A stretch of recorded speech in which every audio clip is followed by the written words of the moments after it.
Oh, yeah. Astro-Herbalism, part 12.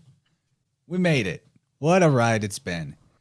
I don't want to reflect on the finality of it. I don't think that there's anything final about us all getting together and collabing, but it is quite an awesome accomplishment, particularly for our herbalists, Kyle and Michelle, to have taken us through this big journey. And if anybody has only caught a few of these, there's a playlist on my YouTube channel that has all 12 of them collected, all 12 zodiac signs. Gabe's looking fly, Chieftain Gabriel down there. That jacket, I'm jealous of that jacket, dude. But speaking of cool merch, I don't pimp it out enough, but there is InnerVerseMerch.com, and you can get this exact hoodie, and it's very comfortable and quite, stylish in my opinion. So we got a great crew assembled here in the live chat. I see so many awesome people. Donut, what's up? Mr. E, Kelly, Joe, Sherry, J-Lo, Kabir, Malcolm, Matt, Micmac, Joshua, and everybody else that's there and hasn't said anything. So tonight we're talking about the Astro-Herbalism, doctrine of signatures of Libra. But first, I want to just give the panel a chance to catch us up on where they've been in the last month. I know Michelle just recently dropped a really great new interview. Not only all the good stuff on her channel, but I'll let her take it away. You start with Michelle and Mario. What's new with you guys? And we'll give it to Kyle and then Gabe. Aw, shucks. Well, thank you, Chance. Just dropped a Crow episode. I was on Crow 777 Radio. You gave Giggity. That's how I felt when I got asked, to be honest. So it's kind of been in the works, and it just dropped today. So that's pretty awesome. Very excited at the opportunity. Excited to share my knowledge with their audience. We had a great conversation. So that's really exciting. I mean, we've been working on a lot of stuff behind the scenes. So check that one out for sure. You can find it. Their first hour is on YouTube, but you can search all of the Crow areas to get that show. And it's exciting. And last night I talked to Serena of Tippecanoe Herbs, and that was freaking awesome too. We had a wonderful conversation. She is such a freaking gem. I mean, Kyle already knows that, but boy, oh boy, man, she's so fun, and she's funny, and she's lovely, and she just was open about her story, which was great, which is what I love. And it was a really fun one. So if anyone didn't catch that, you can catch that on the Healing Home. I've had the pleasure to break bread with her and Kyle before, and yeah, she's hilarious. Awesome. Both of them. Great stuff. But we've also been working on your site too, michelleshealinghome.com. Yep. And so we have a store up and live now. We're going to be adding more products to it this weekend. And I've just been doing my thing over here, doing my round of interviews with various shows and whatnot, and doing tarot readings and all of that. But otherwise, all is well. We're just transitioning into fall weather, which is interesting in the Pacific Northwest because we get so much rain. But, oh, nice. There you go. Oh, thanks, Chance. Yeah, your shop's looking lovely, Michelle. Thank you. Michelle's Healing Home, linked in the show notes of every one of these episodes. Ooh, yeah. Indeed. Elderberry syrup. It's the season. It is the season for one of these hoodies. InnerVerseMerch.com. Hey-o. Nice. That's true. You don't plug this enough. Yeah, I don't plug this enough. There's a lot on here. And I got ambitions to add more. I just haven't got around to it. Yeah. Fun stuff. I know Gabe has got a t-shirt with this design on it. Anyway, I'll just real quick scroll. Look, it's so colorful. Yeah, you get a shirt like Gabe has. This one. Boom. Is there a top seller? I honestly don't know. Oh. I don't. I should look at the analytics. It's just the nature of how my life is configured, but my livelihood is spread out over about 50 small, irregular income streams. So I have no idea really how I'm doing from any of them. Other than doing good enough. I'm eating, so paying the bills. What has Slick got on his head? Malcolm says. I believe it's feathers, Gabe. Macaw. These are feathers from the macaw. one of the loudest birds in the forest. The macaw can deafen you very easily, and they can scare the shit out of you. I have quite a story with a family bird named Joe, who little trickster, man. He got me real good one day. But yeah, it's the macaw feathers given to me by the Great Spirit. All right. Well, Gabe, I know you've been putting out some new projects. You want to pimp that a little, buddy? Yeah, man. So my involvement in our 7 modes project is really activated me. You know, one of the things that we realized and kind of shared in that project with our buddy Shay Wan. If anybody hasn't seen it, it is a absolute gem. I'm so proud of the work we did and having Shay Wan or Sean come off the bench and show up on the scene with us, man. And that's the newest episode of InnerVerse for anybody wondering, where we covered the 7 musical modes. And man, it was really like 2 episodes jam-packed together into one. It was like a 4-hour show, but it was worth going on that whole journey. He played all kinds of live guitar. I really enjoyed when we premiered it, and I could just sit back and listen without having to play host. And yeah, I went on the journey twice. It was well worth the price of admission. It was so good. It was so good. I'm still picking the brains off the walls from all the explosions and epiphanies. But, you know, it really activated me. You know, I'm all about living my own advice. And so, hey, Rachel. So, you know, I never want to plateau. I never want to be bored. I never want to stagnate, and I never want to settle in. And one of the lessons that I found to have been so staring us in the face as we watch this master of music share his highest level of epiphany and realization, it just reduced me to a child, to a new, you know, to a newcomer to the musical realm. But I realized there are so many art forms and technologies that I'm always going to be a child. And so I've got myself a new computer. I got a new mic. I'm working on a set of headphones. I'm trying to get hip with this technology age.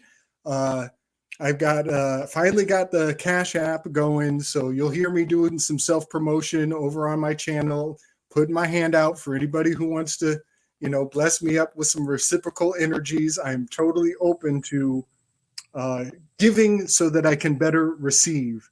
And yeah, for all the people out there that have put some super chats towards my channel for Gabe, we got him a new mic with that.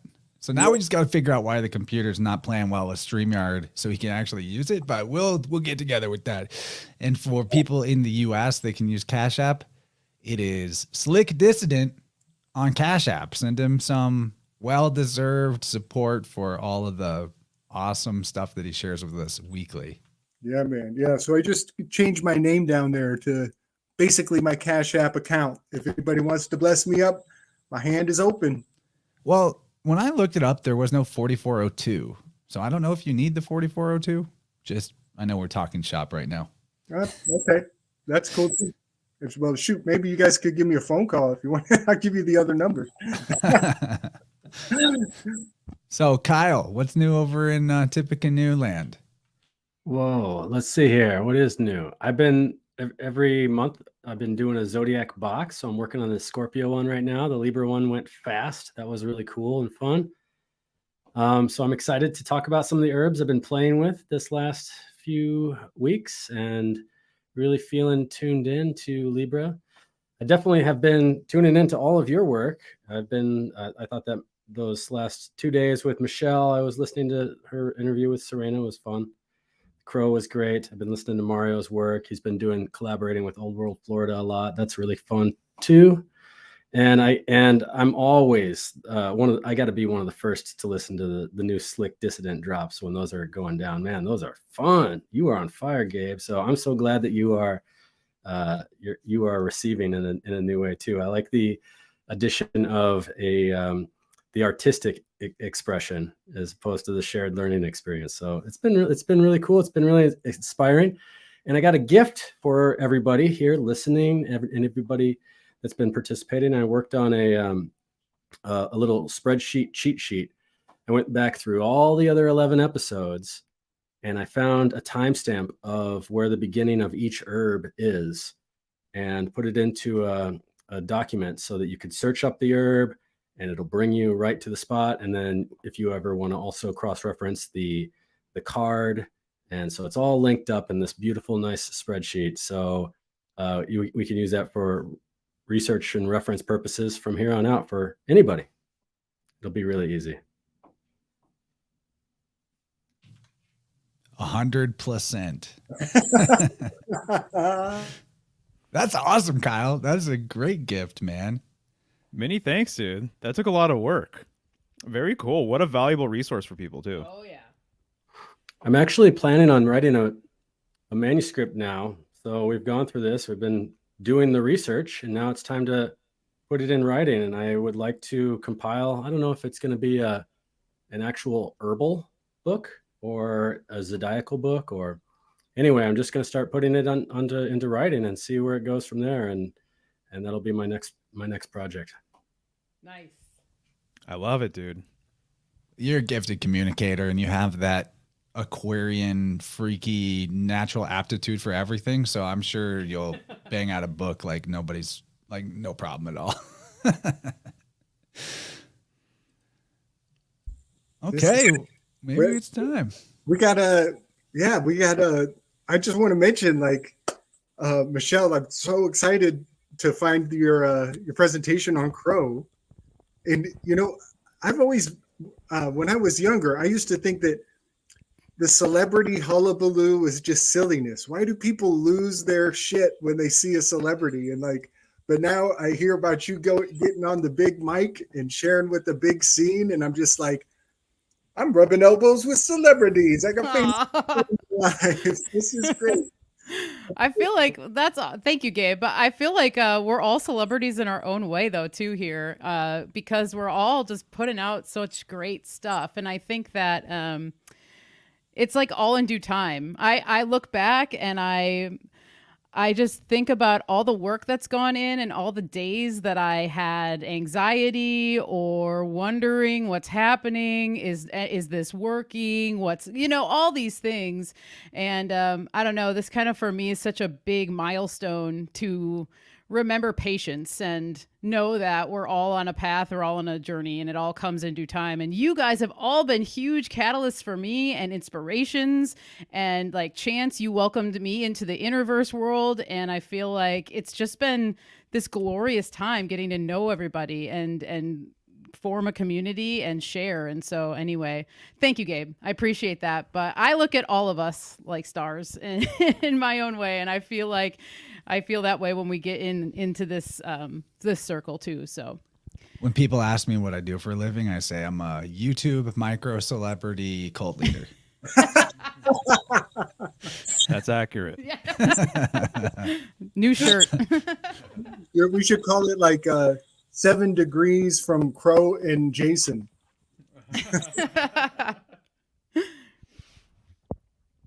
Oh, and it's funny. We did that scales episode, like the musical modes, and that was totally unplanned to come out during Libra season. It just happened to happen that way, of course. So yeah, we're going to start in on Libra discussion by examining, as we've always done, these 3 versions of the Libra card in the Crowley deck, the Marseille, that's the Marseille Tarot, right? And the Rider Waite. So I think this is Mario's wheelhouse to take it away.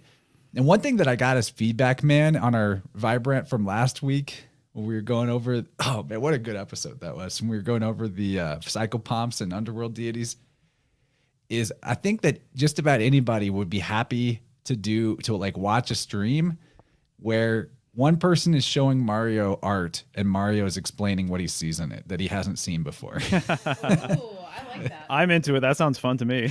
You're so good at that. You just pick things out right away. It's awesome. So yeah, Right take on. us away, dude.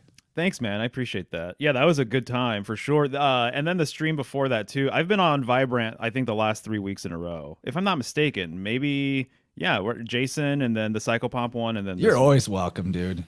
Dude, much love, man. I like it around these parts. And so I've been thinking about a lot of this stuff. Libra's coming through for me, pretty strongly too. I think Kyle, you just mentioned that. And so it's in the air for sure.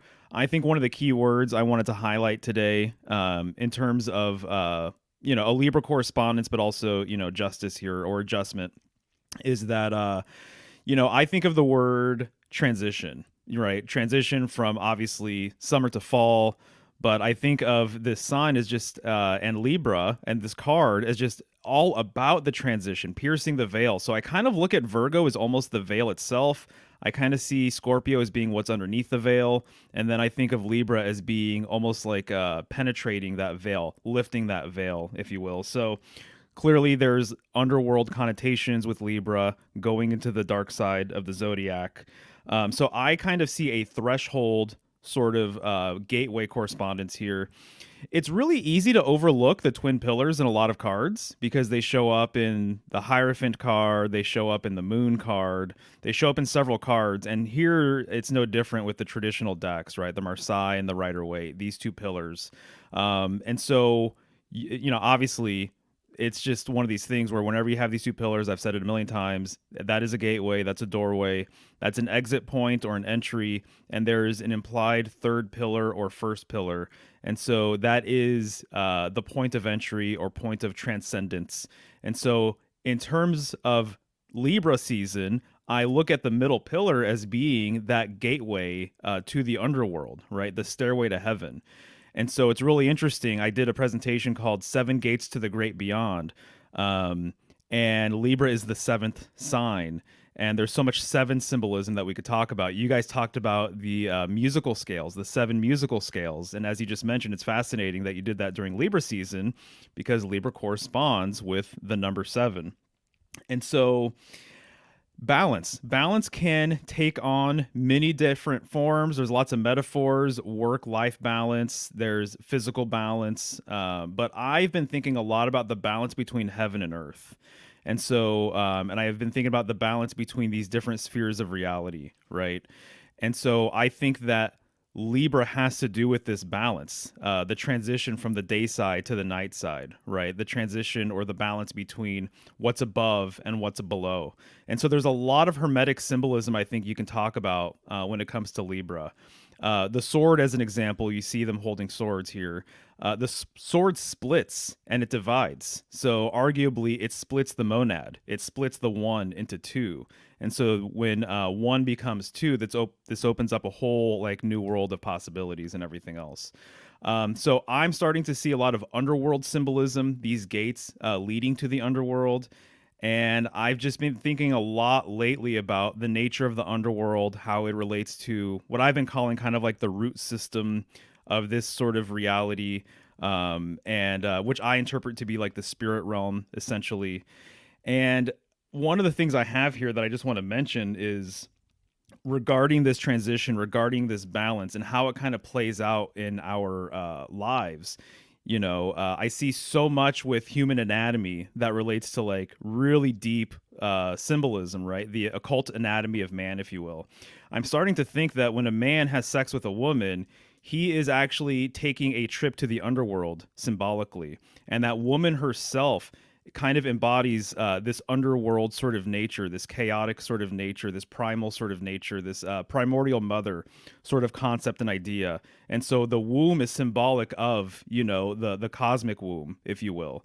And so I see a lot of feminine symbolism when I think of the underworld and when I think of the spirit realm. And I just think that metaphor absolutely kind of like translates over, So people have said that there's some psychologists, I can't remember who, you guys might know, but that sex has been referred to as like a little death. The orgasm has been referred to as a little death sort of idea. And I think that is so true. It makes so much sense in my mind now when I kind of take this Libran sort of underworld kind of perspective with, what it means, to be with somebody, coupling like that. and how, things grow in the dark, seeds germinate under soil. And I've been making the metaphor between the spirit realm, the heavens, and literally what's going on underneath our feet. I think there's a lot of really interesting relationships between root symbolism, ancestry, tradition, the feminine, and what's happening above our heads, the night sky, and how it corresponds with all of those things. But this card is really interesting too because of those scales. And when I look at that scale now, I can't not think of the vertical sort of axis that allows a scale to even work. And so when you look into scale symbolism, it's fascinating that there are a number of authors that make a reference to the cosmic axis, and that in its own way, it's almost like the vertical portion of the scales itself. And some people have said that Ursa Major and Minor were looked at as pans, right? The two pans of the heavens. And so I think that's really intriguing because the northern skies I've been talking about for a while now, it does have a relationship with that central pillar, that pillar of transcendence. And I think that that's definitely being highlighted here. But one thing I have to mention is Lady Justice and the feminine, right? And so the idea is, as I was saying with sexual symbolism, the woman really gets to dictate who walks through her gateway, who gets to enter. And so I think that that's the metaphor that's kind of being alluded to in a way as well. So I think that that's why woman has always been related to judgment and judging and all of that, because she is the one who allows, a man to come into her inner space and to, procreate with her. Right. And so I think that that is kind of one of the things that I've picked up, over the years that seems to be true. You're going to notice one of the little details that I love in the Crowley deck on the right hand side is that she's actually balancing on that point, right, of the sword there, obviously alluding to balance itself. But I can't not think of all the metaphors that I've learned or all of the different correspondences that I've learned over the years where people have said that, Mercury, as an example, balancing on one foot is symbolic of the world axis. Or even you'll notice that the Venus statues, I mentioned this before, she's really big and bulby, but she tapers down and her feet are basically turning into a little point as well. And this sign is obviously ruled by Venus itself. And so I think that the balancing sort of metaphor relates to the world axis. The same way a top is related to balance, right? The same way when you spin, you want to be balanced. And so I think balance looks different ways. There's the up and down of the pans, the left and right side of the pans going up and down, but also when it comes to things that spin and rotate around an axis or an axle, balance comes into play there, this centrifugal sort of force, right? And there Slick is getting his sphere. And so what are you looking up there, dude? I'm just kind of getting ready for listing out the minor decans, and there's even every section of the zodiac has 3 minor decans at least, but I'm finding a lot of good stuff in even the ones that are not on the list. But I'll just fire off in Libra. We're coming out of Virgo, right? So we're leaving the Buotes. Is the last minor decan in Virgos, and we're moving into Libra. So the 3 minor decans are the Crux constellation, which is a Coptic cross. Some say that that's the Mariner's Cross or the Cross of St. Peter. It's a very important cross. There are other crosses in the constellations, but this one is the Coptic. They say that the Coptic cross signifies the slave culture or the Afrikaners. But it is a Mariner's Cross because it has correspondence to the pole star in kind of a neat way, but it is said to be upside down, which is a kind of an enigma. A Coptic cross can't be upside down. You flip it, you turn it, it's always the same shape. How could it possibly be upside down? And the answer is because it's reflecting off the water. That's why it's an upside down cross, because it's nautical. And I just love that little mystery. I think that it corresponds to Ophiuchus and the Hangman card in a powerful way. The Crux, C-R-U-X, constellation. Then we have Lupus, which is the wolf, as it's time for the hunt. The agriculture is fading. We've already harvested and put things in the stores into storage. This also means that the predator class will be coming to call. You know, in that time that people are transitioning from the harvest into hunkering down for the winter, that's when the pirates and the marauders are coming out, because the night is longer. So their opportune time for the hunt for that carnivorous predator is improving. They're gaining ground in the night. And then the next minor deacon is Corona Borealis, which sometimes is just basically a crown, depicted as a crown. It has other incarnations. We've talked about it being the bear's den.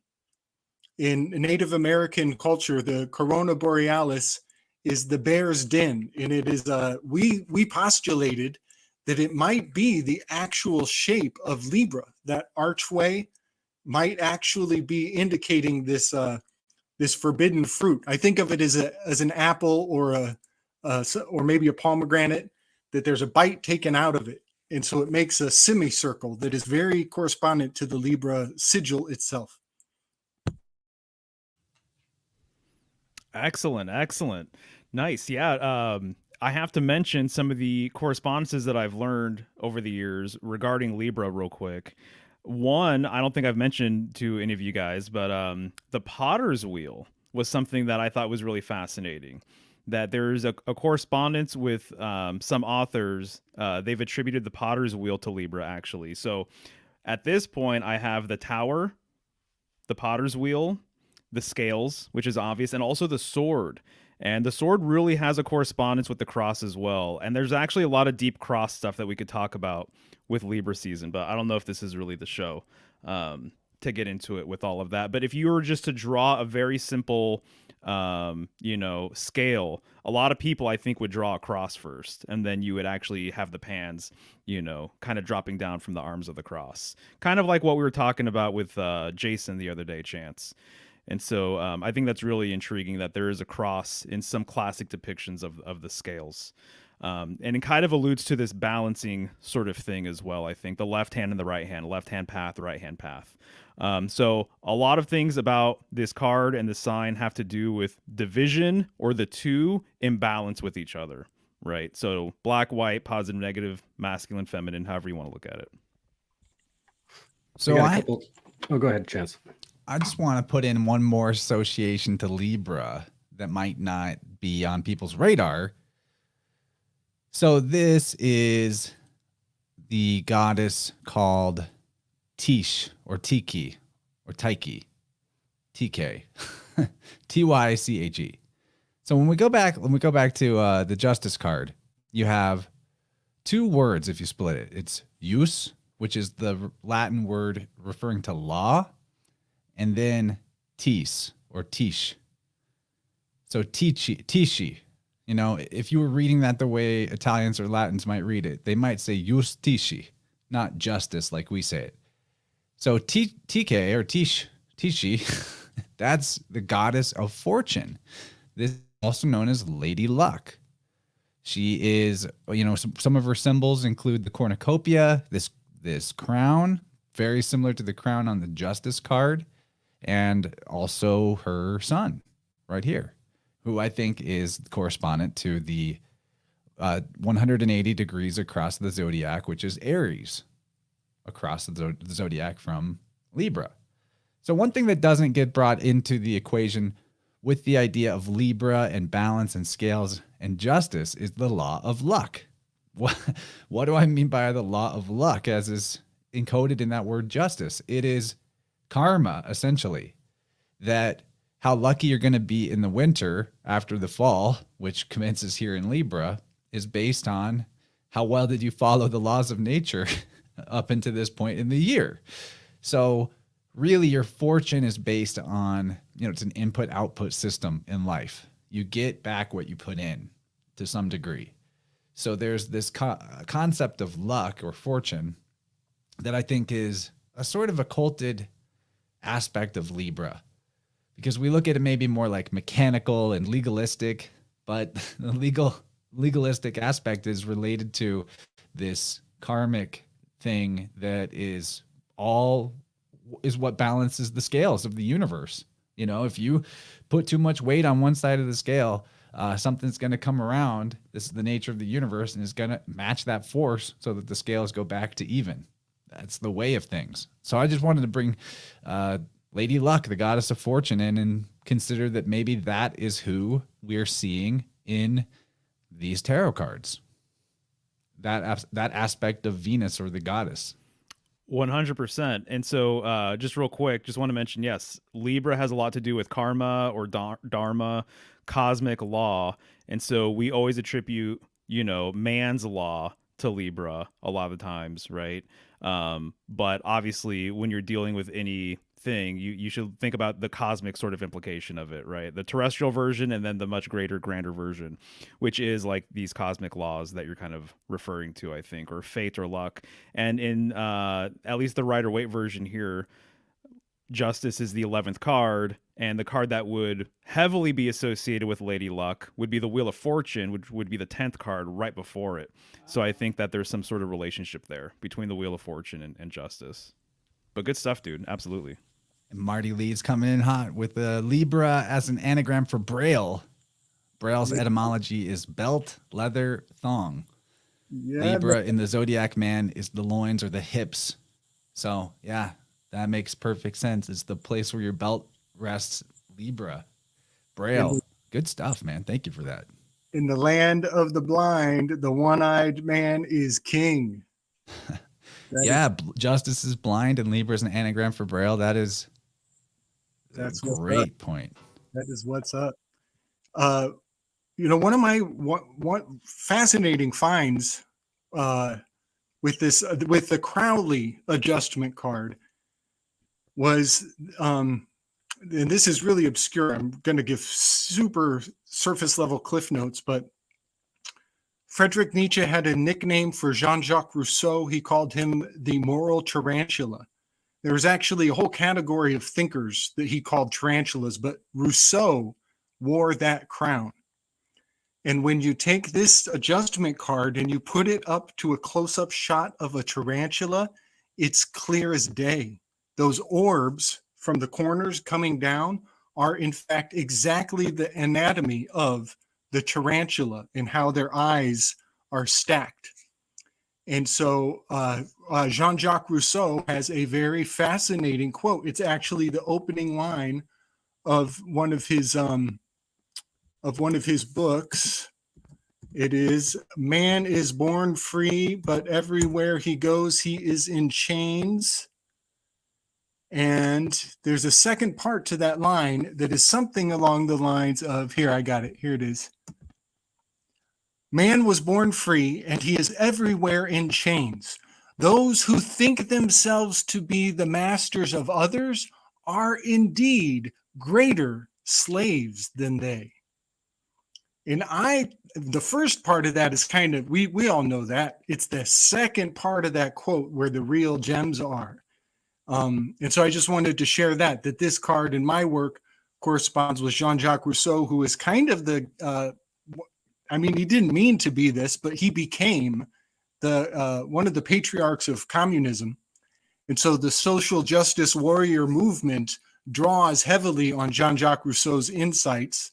And there's that word, justice, social justice warriors.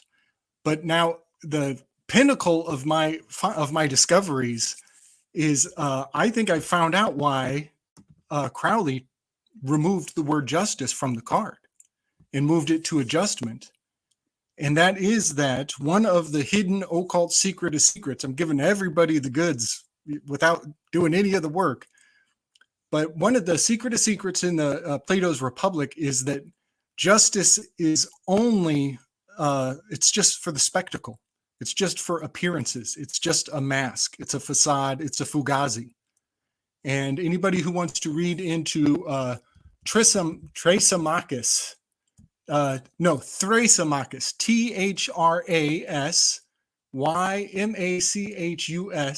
Thrasymachus, in Plato's Republic, he reveals what a lot of people believe, that the people at the top are taking advantage of an entire system that is just theatrics disguised as remedy. I gotta get a weave in while these cards are up. I propose maybe a rebranding of Teach deity is Columbia, also known as Lady Justice, and You're absolutely Columbia, right. and Lady Justice, also known as the Morning Star, which is associated with Venus and whatnot. And She's also really Athena when you get down to it. and guess what? We get the spirit of Columbia a few days ago when we celebrated a man who is symbolically referencing the ascending part of Libra, which is not just the scales, which weigh in the kidneys, but the ascending colon. So Christopher Cologne, the spirit of Columbia rising in this old switcheroony, the old priesthood switcheroony. Is it a goddess? Is it a man? Is it a historical figure at all? And I've been working on Dylan's latest book as an audiobook, and he has tons of gravy in there about the truth in terms of Christopher Columbus being like the fall guy. I don't know if the fall guy is the right term, but it was like known by writers at the time that he wasn't the guy who discovered the Americas. There were a lot of writers that were like, we don't know who did it, but that Christopher Columbus is the one who like put the information out or something. But yeah, that name, it also has heaven, dove and heaven. Column is Latin for heaven, and columb is dove. Columns. Yeah, and this is a great example of at least the historical Columbus that we're presented as having this. He's better than the natives, and so therefore now when we celebrate Columbus Day, he's become a slave of his own idol. And in going back to what Gabe was saying about being a slave, when you think about that. I also want to note too that the word decision, which is something that's a lot of times associated with Libra, like your anecdotal Libra. Oh, they can't make up their minds. It's hard for them to decide. They're always weighing this, weighing that. That's the Latin word, which means to cut off. So here we have a sword in the middle card, in the Rider Waite card. It almost looks like the sword is actually being presented to you, like it's your sword to take. Are you going to cut off the head of the prisoner, or are you going to stay and put the sword back into the sheath and provide mercy, and then also live with the consequence of that murderer living? These types of things. So to cut off means to decide. And I think there was one other thing I wanted to weave, but I may have forgotten it. Oh, you know what? Also, as I was thinking about a lot of these Libra herbs, one of the things that I notice a lot is the hierarchical signatures, like signatures of hierarchy and aspects like that. And to me, that relates a lot to that minor deacon of lupus, the wolf, the hierarchy. You have the head of the pack. The head of the pack doesn't always necessarily travel in the front, but there is a symbolic relationship with the wolf totem spirit and the hierarchy, the example of a hierarchy as well. Yeah, man. Total Athena energy going on. She's silver-eyed Athena, that silver aspect. I correspond her even more so with the wolf, which is on the end of the spear of Centaurus. But also, I give her a lot of relationship to the Wheel of Fortune card. Because it's silver-eyed. She's paying Athena shine. So the fortune, she can see it. There's a glimmer in her eye. She can see the benefit in advance with her ability to have wisdom. And also, I want to mention Indigenous Peoples Day. It's like the scales have turned on this Columbus lie. It's not just, I don't think it's a lie agreed upon. I think it's a lie relied upon, depended upon, that so many people put so much investment on that lie that the pillars of academia are coming tumbling down around their ears, and they're in a mad scramble. So yeah, we've got a new name for that day, making it sacred in a whole new context, and a return to nature. That means a return to nature is really what that means. And so yeah, the scales be turning. And I want to mention also the sword. Everybody knows that is words, but I want to point out it's also dwarves. DWORS. Dwarves are opening right now as the sword is slicing off the leaves of the trees. Everything is turning red, much like blood spray. And that which was hidden is now being revealed as these leaves in the harvest, all the clothing that was occulting the truth are being removed. And we're more sensitive as things get cold. We're more sensitive to these changes of the winds. There, in alchemy, this part of the wheel would correspond to sublimation. So that might be something that comes up. I'm not exactly sure how that might apply to herbalism, but the sublimatio phase is the turning of a solid into a gas and skipping the water step. Oh, interesting. Well, for air signs, I have the correspondence with the element of air as a gaseous state of matter, right? So I think that you can correspond all of the elements with the different states of matter. So that's what I have it as. I know it's kind of subjective to say something regionally, but around here, when Libra season kicks in, it gets a lot drier. The air gets way drier. Mm. The humidity ceases. And I even sometimes get a little irritation from that, like waking up with a drier throat because I'm used to having more humidity. Gotcha. Right. Yeah. I could That would see be correspondent with the Vata season in the Ayurvedic 3 dosha 3 season system. So Libra being the first of the air signs that last until the next spring. And so we're going to have 2 air signs. We're going to have two water signs, but we're going to only have only 1 earth and 1 fire. So there's your sublimatio right there. The skipping of the earth and the skipping of the water, basically going straight into to air with Aquarius and Libra here until the air gets warmer again. So as such, like the Vata is, it's about the movement of the mind. It has a lot to do with your nervous system, and it's cold and it's dry. So it's nice to weigh it down with some wet things and oily things and slowness. Louis shared this polymathing. One of you starts with a P. Polymathing shared this in the Telegram chat. Alternate Crowley adjustment card. Interesting. Wow, that's a beautiful one. I love that. And it's like just slightly different. It's got the alpha and the omega on the scales. 3 elements that Rousseau said were the crucial ingredients to culture. It was iron smelting, alphabet, and justice, law. I think those are the 3 signatures of civilization, and they're all also encoded in this card. A lot of Jean-Jacques Rousseau's spirit, I think, are imbued into this, but that alpha and the omega is the alphabet that he was talking about. That's a gorgeous one. It is. And then notice the omega symbol looking very similar to the Libra glyph as well. Right. Oh, yes. Yes. And oh man.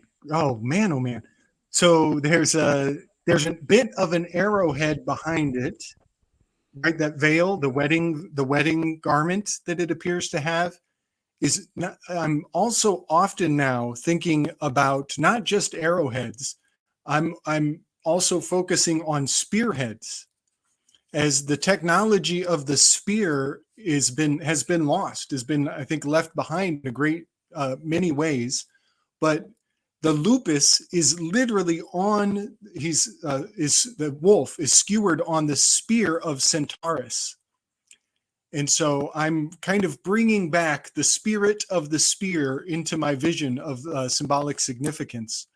So I just wanted to mention that too. That's a really nice one. Thanks for sharing that. And the lowercase omega looks kind of like a more curvy W. So that's fun. That's sort of like a Libra idea too. It's like two containers next to each other. All right, let's keep it rolling. We got a lot to do.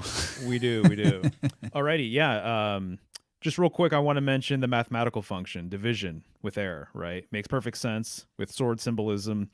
And I just think of, again, the one being divided into, I kind of think of cell division, right? Or something along these lines. But just the glyph of the division glyph to me is interesting. The two being divided with that line, I kind of turn it vertically, and I kind of imagine, these scales in balance or whatever.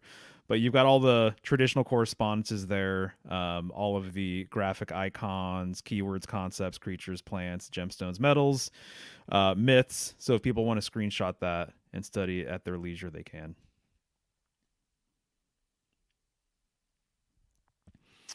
Right. So Libra, I mean, the glyph itself, I'm starting to think that actually there's something to be said about the glyph looking like the firmament, the vault of heaven, and that it's actually dome symbolism. And so again, this heaven and earth sort of balance, right? And the world axis, which separates and connects the heaven and earth. I'm starting to see that a lot more when I look at that symbol, in addition to the setting sun, which is what most people would say. But here we have the season, obviously fall. It's a cardinal sign, ruled by Venus. Exalts Saturn. That's very interesting for a lot of different reasons, with all of the symbolism attributed with Libra and justice. Mars is in a detrimental state. And chances, you already mentioned, Aries is the polar opposite sign. When now I think of Christ being crucified on the cross, I think of the cross of the scales and that there's some relationship here. And I was talking to the branch, Joshua, about this, and he had a lot of interesting things to say about the cross being a symbolic metaphor for scales. Because there's two other people that were crucified next to Christ, one on the left-hand side and right-hand side. And so there's a lot to get into with that. Would love to hear what Slick is thinking. Yeah, buddy. Yes. Go for it. Yes. So we, the Crux constellation, Coptic cross, again, in some cultures considered the cross of the slaves, more Afrikaner. Granted, slaves come in all colors, all sizes, all shapes. They still do. But coming through that, the academia lens, even the church lens, has that the African spin to it. But also the word tolerance, I think that this is very correspondent to what you just said about Jesus being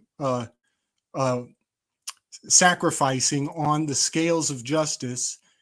I want to mention the Overton window and showing us horrible things so that our sense of what justice is easily adjusted and altered profoundly in the teachable moment of showing us traumatic injustices. But also the word tolerance. This is the word tolerance and the word grace have a fascinating relationship to each other. If you look into like the old, many different layers of meaning to the word tolerance, it doesn't just mean your ability to take poison and not die from it. Very interesting topic right now. But it also has to do with the allotable tare. You know what the tare is? When you take the cup and you measure the cup and then you subtract that from the ultimate weight, that tare. Well, in economics, there's an allowable fluctuation of the uneven weights and measures. And that allowable deviation from a straight deal, a straight bargain, is called the tolerance. And that tolerance is, in fact, the gauge of inflation that we're dealing with right now as well. So all of this tolerance and toleration, which is not the same as compassion, by the way, I think we conflate those two words to our detriment.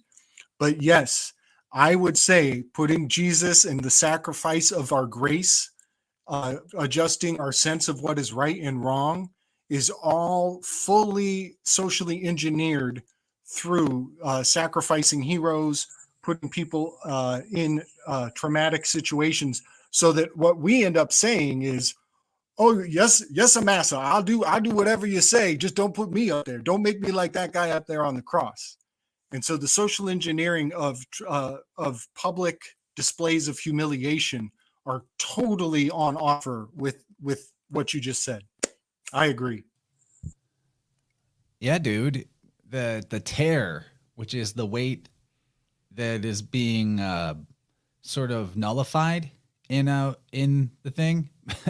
So the tear is like, if you're weighing the container that it's in, you want to subtract the weight of the container so you know what the weight of the thing is. That's the tear. But if you do the LR switch, that's the tear is the tall of tolerate. Interestingly enough. And then with Libra pertaining to this girdle of our body, it's really the hips that take the wear and tear and the toll of our imbalances in life. Big time, to the point where our legs can even get out of shape, discrepancy in length with one another when the hips get imbalanced. So the hips really carry the load of, of course, our upper body, and they're the balance point between our legs and our upper body, but also energetically, the hips take the most punishment potentially if we are psychically out of balance. It's the root chakra. Something that comes to mind with you talking about the hips, Chance, is the correlation between the hips and the jaw, and then air with Libra and words being a total part of it. And once, if you ever notice, the tension held in the jaw a lot of times is also held in the hips. Yeah, Michelle, that's so true, because you can think of the upper three chakras and the lower three chakras as above, so below to each other, and the jaw is in the throat chakra energy wheel. So, what you put into your mouth affects how you feel down in your root, and how you feel down in your root affects what comes out of your mouth. So, of course, there's also that line of tension, and the nervous system, the imbalances at the base of your spine can affect the tension in your jaw. It's very, very true. 100%. Nice. So one more component that's on my mind with the because it's on a chain. The standard weight or scales have the chains, and we are moving into the air elements. One of the sacred ingredients in many magical systems is the incense burner, which in some systems is the thurible, Thurible, which is, you've seen it in the Catholic Church, but they use it in a lot of other systems too. But it has that smoke, it's the smoke maker, and they wave it around a certain number of times. Sometimes they walk around the altar in a certain... They call it a censer. Yeah, isn't that crazy? That Yes. So yes. And then I want to mention that, when the Christ died, they say that there was a tear in the veil. And that's pretty awesome. And we just had an eclipse. We're moving through eclipse, the nodes right now. I think Mars is next to Keter. So we're going through eclipses. And I do believe that many aspects of the sacrifice of the crucifixion have a great deal to do with eclipse magics. A correspondence with, I believe it's the Ara constellation, which is an altar. And they usually show it with something burning on top of the altar. And I know that a lot of people make a relationship between Libra and that constellation. So I think we've talked about this before once. Yeah, twice. Man. If anybody wants to, it's a quick search. Go just look up the Ara Altair constellation, which is a minor decan of Capricorn. No, Sagittarius. But it's here in the fall. It's included in the fall bundle. Just look at the shape of it. It has it has blown me away in so many ways. The geometry, the geometric proportions of the constellation, like the literal constellation, not its artistic depictions, is actually in my Enneagram. You can take the shape of that constellation and you flip it both ways, and it makes up the heptad of the Enneagram. And what that means is a whole show in and of itself. But then take that shape, take a picture or open it in one window, and then go look at the steel beams from 9/11. The exact dimensions of our Altair constellation are the shape of the melted steel beams from 9/11 when they altered history. That's all I'm going to say about that. I didn't go look for receipts on this, but this was shared in the Vibrant call-in line. The shekel of 1968. It's pretty suspicious if that's true. Just leave it at that. That scroll is a symbol for Cleo, the muse of history. They were writing history on that day. The two towers are actually, and the 11 of it, because the 11 is, in many tarot decks, it's the Justice card. But it's also the scroll of history. Cleo is holding, some say it's the Torah, some say it's the history of the Peloponnesian War, some say it's justice in general. It's the glory of what we presume to know about the past. We got to not to be just correcting you for the sake of it, but for as impeccable as we can, the Ara constellation is just south of Scorpius, not quite over to Sag. Okay. I was just going to say we got to let our herbalists do their thing, but this reminds me though, like the 10 Commandments, right? Coming on 2 tablets. I think, if I'm not mistaken, there's a number of myths where the laws from heaven come on 2 different stones or 2 different tablets or 2 different scrolls or 2 different books or something along these lines, 2 different discs or whatever. And this to me makes sense with the law being related to Libra and this balancing act sort of thing of what the law is supposed to bring and all that kind of stuff. So seeing those 2 scrolls just reminded me of that. But that's it. All right. Well, 1 hour in, I think that's perfect. We'll dedicate the next hour plus to the herbs. Yeah. Well, welcome back to Miss Cleo's herbal classroom, where we promise we won't whisper anything into the president's ear. Awesome. That was a sweet weave, you guys. Y'all are doing some great work, and I love that. And it's like that's all I got to say about that. Just go check out his channel. There's way more. All right, goldenrod, solidago. Me and goldenrod, we're such good friends. I just call it rod. Solidago. So you see from this word solidago, whenever I'm doing an herb walk, I ask people, what do you think about the word solidago? What does that imply?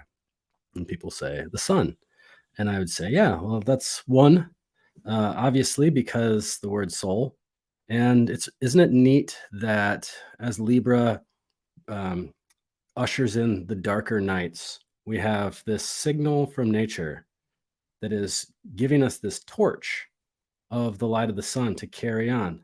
This is the last flower that blooms so bright like the light of the sun. After everything is crispy in the fall and all the leaves are gone, and even there's a few inches of snow on the ground, I can go to a field and I can still find 1 or 2 or 3 goldenrod, still yellow, bringing that light of the sun through the winter. So consider that. Consider what the light of the sun is for our health, for our nervous system, for our blood, and this thing in nature, this informing us that this is going to bring us some light inside of our body. But actually, the word solidago, the etymology of that comes from solid ago, as in when you're solid, you are whole, you are firm. And when you are ill, you are infirm. And when you are infirm, you go to the infirmary. So I have a little saying about goldenrod. What was solid ago, be solid again. In this is a great remedy for the kidneys. It is a fantastic remedy for the kidneys. Perhaps one of the archetypical kidney remedies. It's aromatic. When you crush up the leaves, you could smell it. That's going to be diffusing stagnation, places in the body. If you follow where that message goes, when you smell it, it'll lead you to the sinuses, which is really clear because it blooms during the ragweed season. And it also helps improve the filtering of the kidneys. It's astringent, so it tones and it tightens the bladder, it tightens the urinary tract. Going back to the ragweed piece. Ragweed, it's got these little tiny flowers. They're green. They point downwards. They let off microscopic dust particles that are, the shape of like a water mine, with all this like projectile looking stuff. And when they come in contact with your mucosal tissues, if they're too dry, they'll just start to sit in and roll around and stuff like that. And it creates hay fever. And when you get hay fever, you go outside. One might go outside and they say, what the hell is causing this? And you look around, if you could go to the next slide, please, Chance, and you could see a field of goldenrod. This is what the Midwest, this is what the Northeast, this is what a lot of places look like in late August, early September. And you say, that's the bastard. That's the one that's making me sneeze.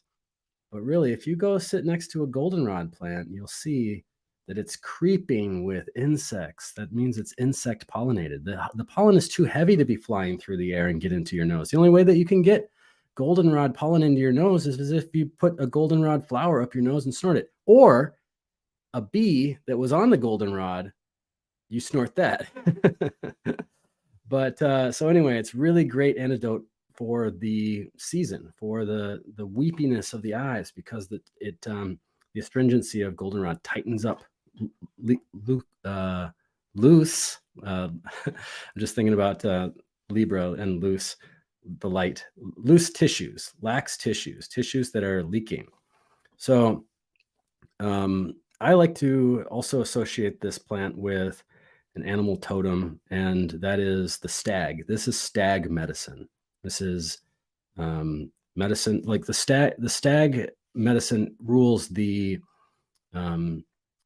kidneys, and in particular, like the parasympathetic sympathetic. If you think about a stag or a deer, it is on the balance between going into the field, the public, and even on the road, and then going back into the woods, the realm of the private, in and out. There's a lot of creatures that do that, but it is the king of that as an animal.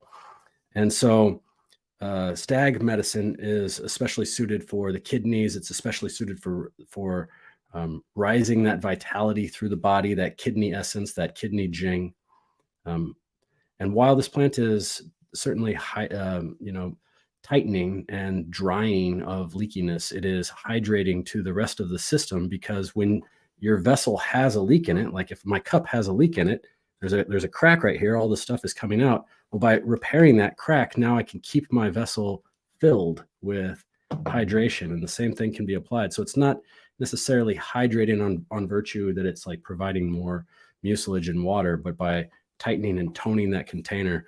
And so for those that feel out of tone, out of shape, and maybe like a week-long cold or 2-week-long cold kind of whooped your ass, something like that, this is a great reason for working with goldenrod, because the kidneys have a strong relationship with bringing you back to form. The kidneys are the base of your back, so they inform your good standing, your posture. This is Libra stuff too. You want to be in good standing before the judge, do you not?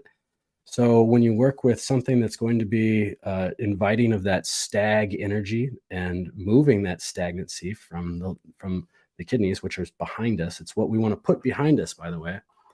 And I always think about goldenrod, like whenever the spirit of goldenrod appears to me in my consciousness, I always see a picture of a kind of an image of the guy from The Hobbit that was the elf king that rode around on that like stag, that Lee Pace, the actor, plays. And he's got this big long Sandrill. Yeah, thank you. Or Yeah, he's got Sandrill? this long golden hair, and he's upright, and he's he's weighing his decisions. Should I stay in the public? Should I go out into the public and offer my sword? Should I stay in the private?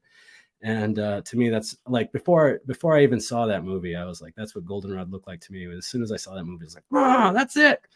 Legolas's dad. Yeah. So I guess that they kind of changed that around. So there's a little bit about goldenrod. I know that Michelle, this is a big ally for both of us, so we're like excited to talk about this. So I wanted to hear some more about what Michelle had to say about this too. We could weave more.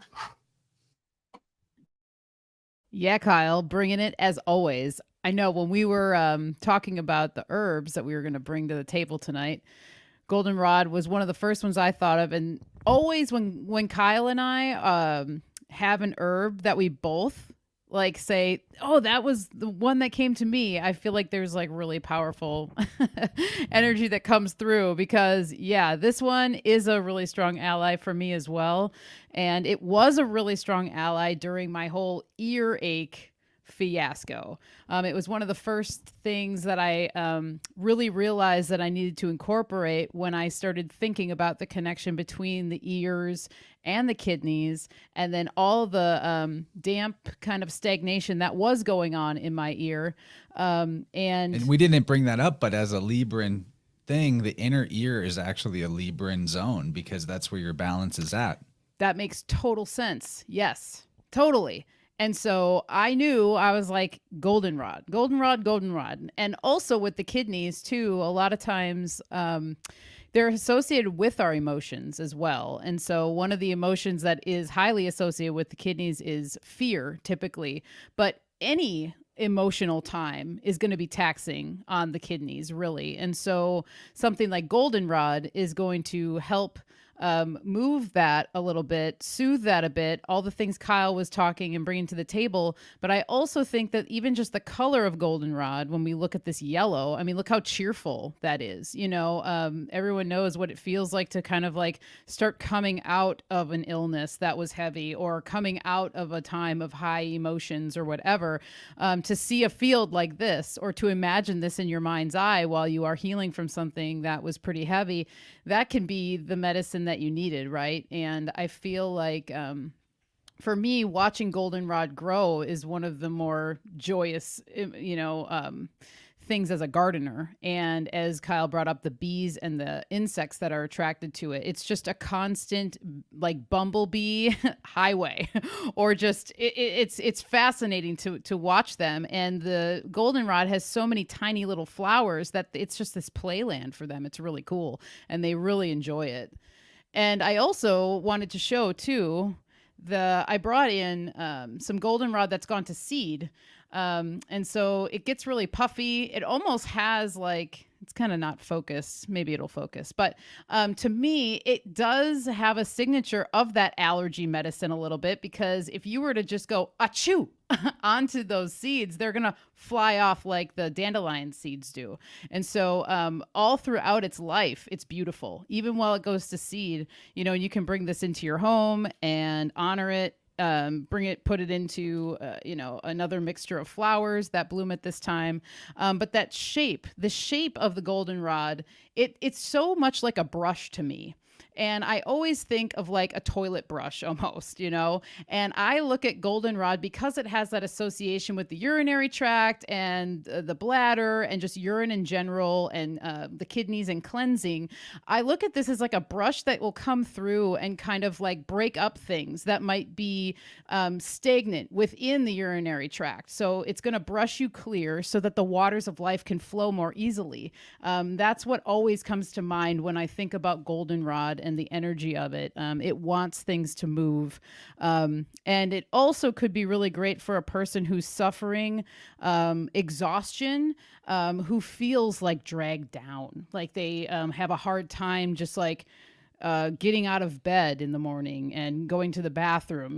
There's like this that there's some kind of energy that comes through with goldenrod for that too. So it could be used in that way. And I'll say also, there is some gold weave with this evening, because we're talking about the scales. There's another golden plant that's coming down the pipeline with our presentation, and I just found it to be an interesting connection that we're talking scales, we're talking weight, we're talking currency, even a little bit, we're talking just value, and this one is a really valuable one.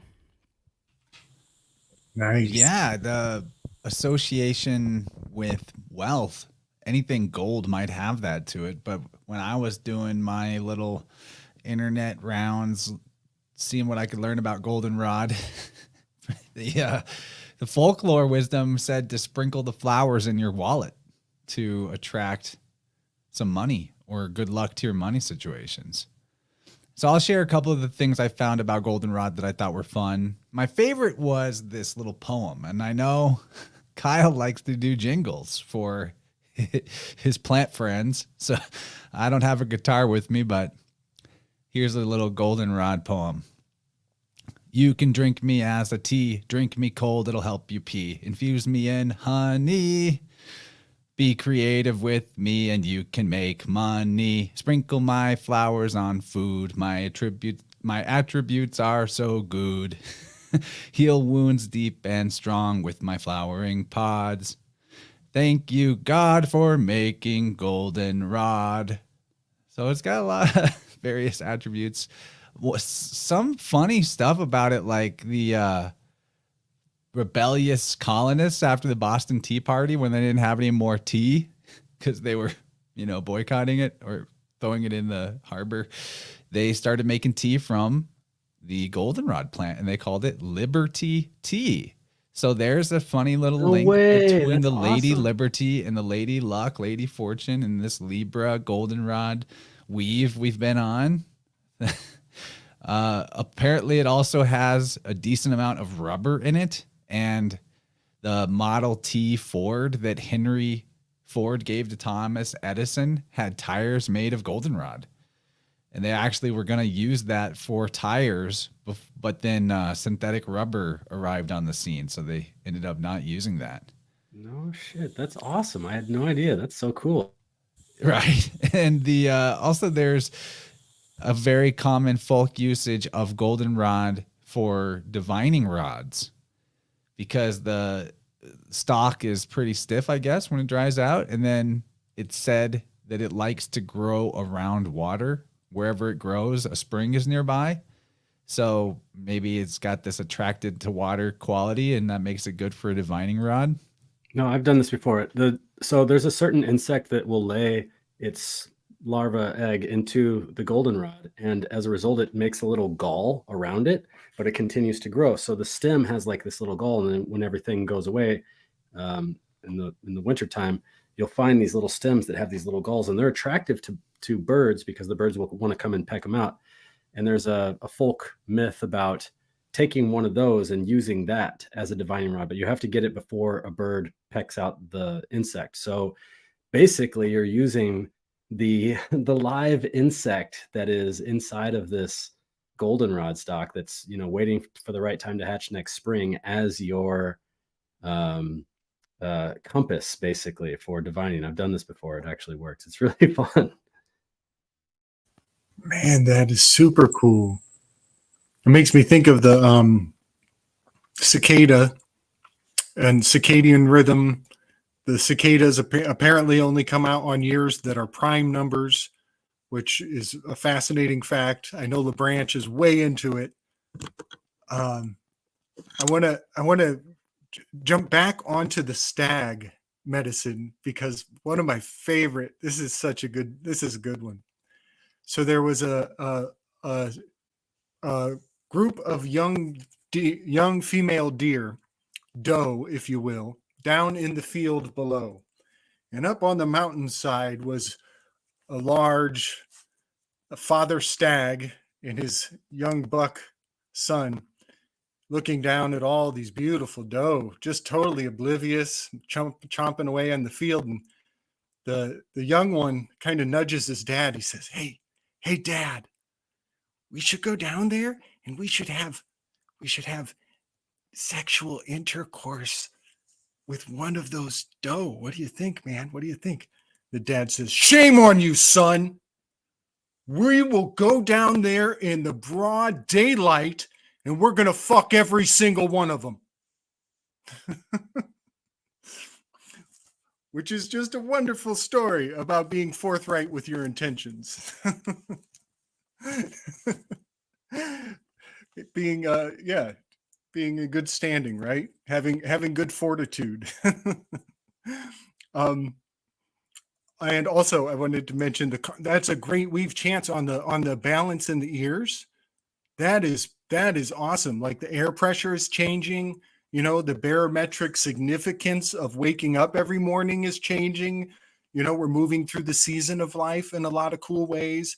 I love pointing out how the word consciousness is a rebus. It's a playful terminology, and scientists are spending so much money trying to prove or disprove artificial consciousness, and I haven't heard any one of these smarty pants motherfuckers come even close to this playful realization.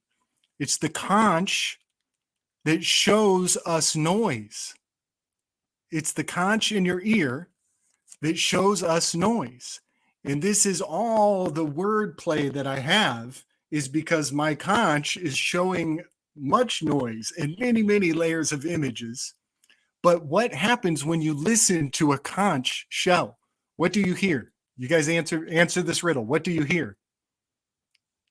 It sounds like the ocean is the colloquialism. You hear sea.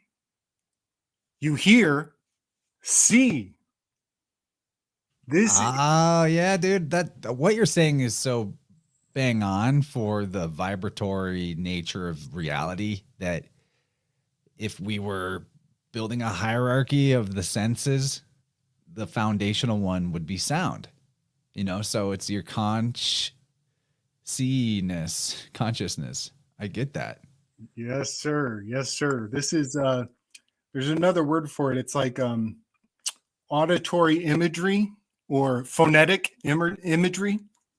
And, you know, so much of what we do is just uncode and unveil these puns. But in fact, if they go unnoticed, then they are subliminally seeding your thoughts and steering you to come to certain conclusions and not know exactly why there was suggestive whispers all along. And I think the fall equinox, maybe somebody could do the day count, but I'm pretty sure I once did the day counter from 924 or maybe 923, but I think we're 100 days away from the winter solstice. I think it's exactly a 100, which makes me think of Benjamin Franklin and the $100 bill, on which in gold fine print behind the inkwell and the quill, it actually highlights the exact process from the Constitution of that, telling us that we're obligated to undo and remake the government once it gets out of hand. Everybody should get out your magnifying glass, look close at your $100 bills. And while I'm at it, F you, Benjamin Franklin. My lovely wife, she says, possibly the sound we hear in the shell is our own breath and our heart, the waters within. I really like that. And I got to say thanks to Mormon Rishi, doubling up the super chats, and already did double super chats earlier in the stream. Everyone be like Mormon Rishi and support the content that you love. That is the way to do it. Thanks, buddy. Big ups. Big ups, man. I see you over on the Big Bears streams too, supporting him. So you spread the love out and around. It's good on you, man. We appreciate that. So I think we should jump into Argan. This is a Michelle pick. What a beautiful expression this photo shows of the plant. Wow. I know, isn't it? Yeah, this one kind of just came to me, and it's like, all right, Libra, let's go. Let's think. All right. And Argan, however you like to say it, just kept pinging me. And when I brought this one to Kyle too, Kyle has a huge weave on this. So I figure, wow, this is awesome. We had goldenrod that we were going to weave together, and then we have the argan. And so there's some really cool things that come through with this tree. You know, the argan go ahead. and Libra are both 15 in septenary gematria. Ah, interesting. Nice. All right, I like that. Well, and this is such a near and dear oil to me. Lots of people know argan for its oil, okay? And it is a highly sought after, highly regarded beauty oil, in my opinion. It's kind of one of the more pricey oils that you come across. It's also one of the more I at least keep my argan oil in the refrigerator so that it doesn't go rancid as quickly. It stays fresher a little longer because it's just a little bit more of a sensitive oil, which kind of goes along with the signature of it being good for sensitive skin, being very softening. This is kind of like, I kind of compare it to rosehip seed oil in the way that sometimes these oils are called more of a dry oil. And what that means is that when you put it onto your skin, it absorbs quite quickly, but it doesn't really make your face like very shiny looking, where some oils will do that. Like it will almost leave a little bit more of like a slick, an oil slick looking on your skin, but argan doesn't do that quite much. Yeah, slick, dissident. And so I love it for that. And I love applying just straight argan oil to my skin at all times, but specifically this time of year and then moving into the winter. So if you can get yourself some nice cold press argan oil and have it in a bottle, and you can just use that straight, and it's wonderful. So a couple of the names of this tree, which I found interesting. The first one, iron tree, which I thought was very cool. And it gets that name because the wood is so hard. And they would use this wood for building, for tools. And this is, very much grows in Morocco. That's where a lot of people know it, know that it comes from that region of the world. But it's also known as a tree of life to this region. And that's where Kyle and I were talking about this. And I want him to weave on that a little bit because he brought some really cool things to the table when it comes to this being a tree of life in that region. And as we've talked about before on other streams, there's lots of trees of life to certain regions, which is very interesting because it was such an important part of their lives. So they looked to these trees like that. So it is a nut medicine. That's what I'm calling it, because what you see, those golden nuts on there, that is where the oil comes from. And so there is a goat weave that I also want Kyle to talk about. So I'm not spilling the beans on that one, but, he informed me of a couple ways that this nut is processed in order to extract the oil.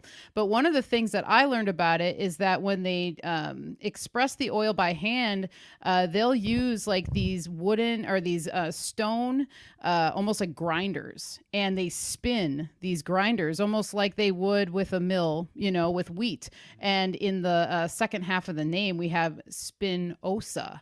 And so I wondered if there was some kind of connection there with the spinning of these nuts, of the the grinding in a circular motion, if there is any connection there.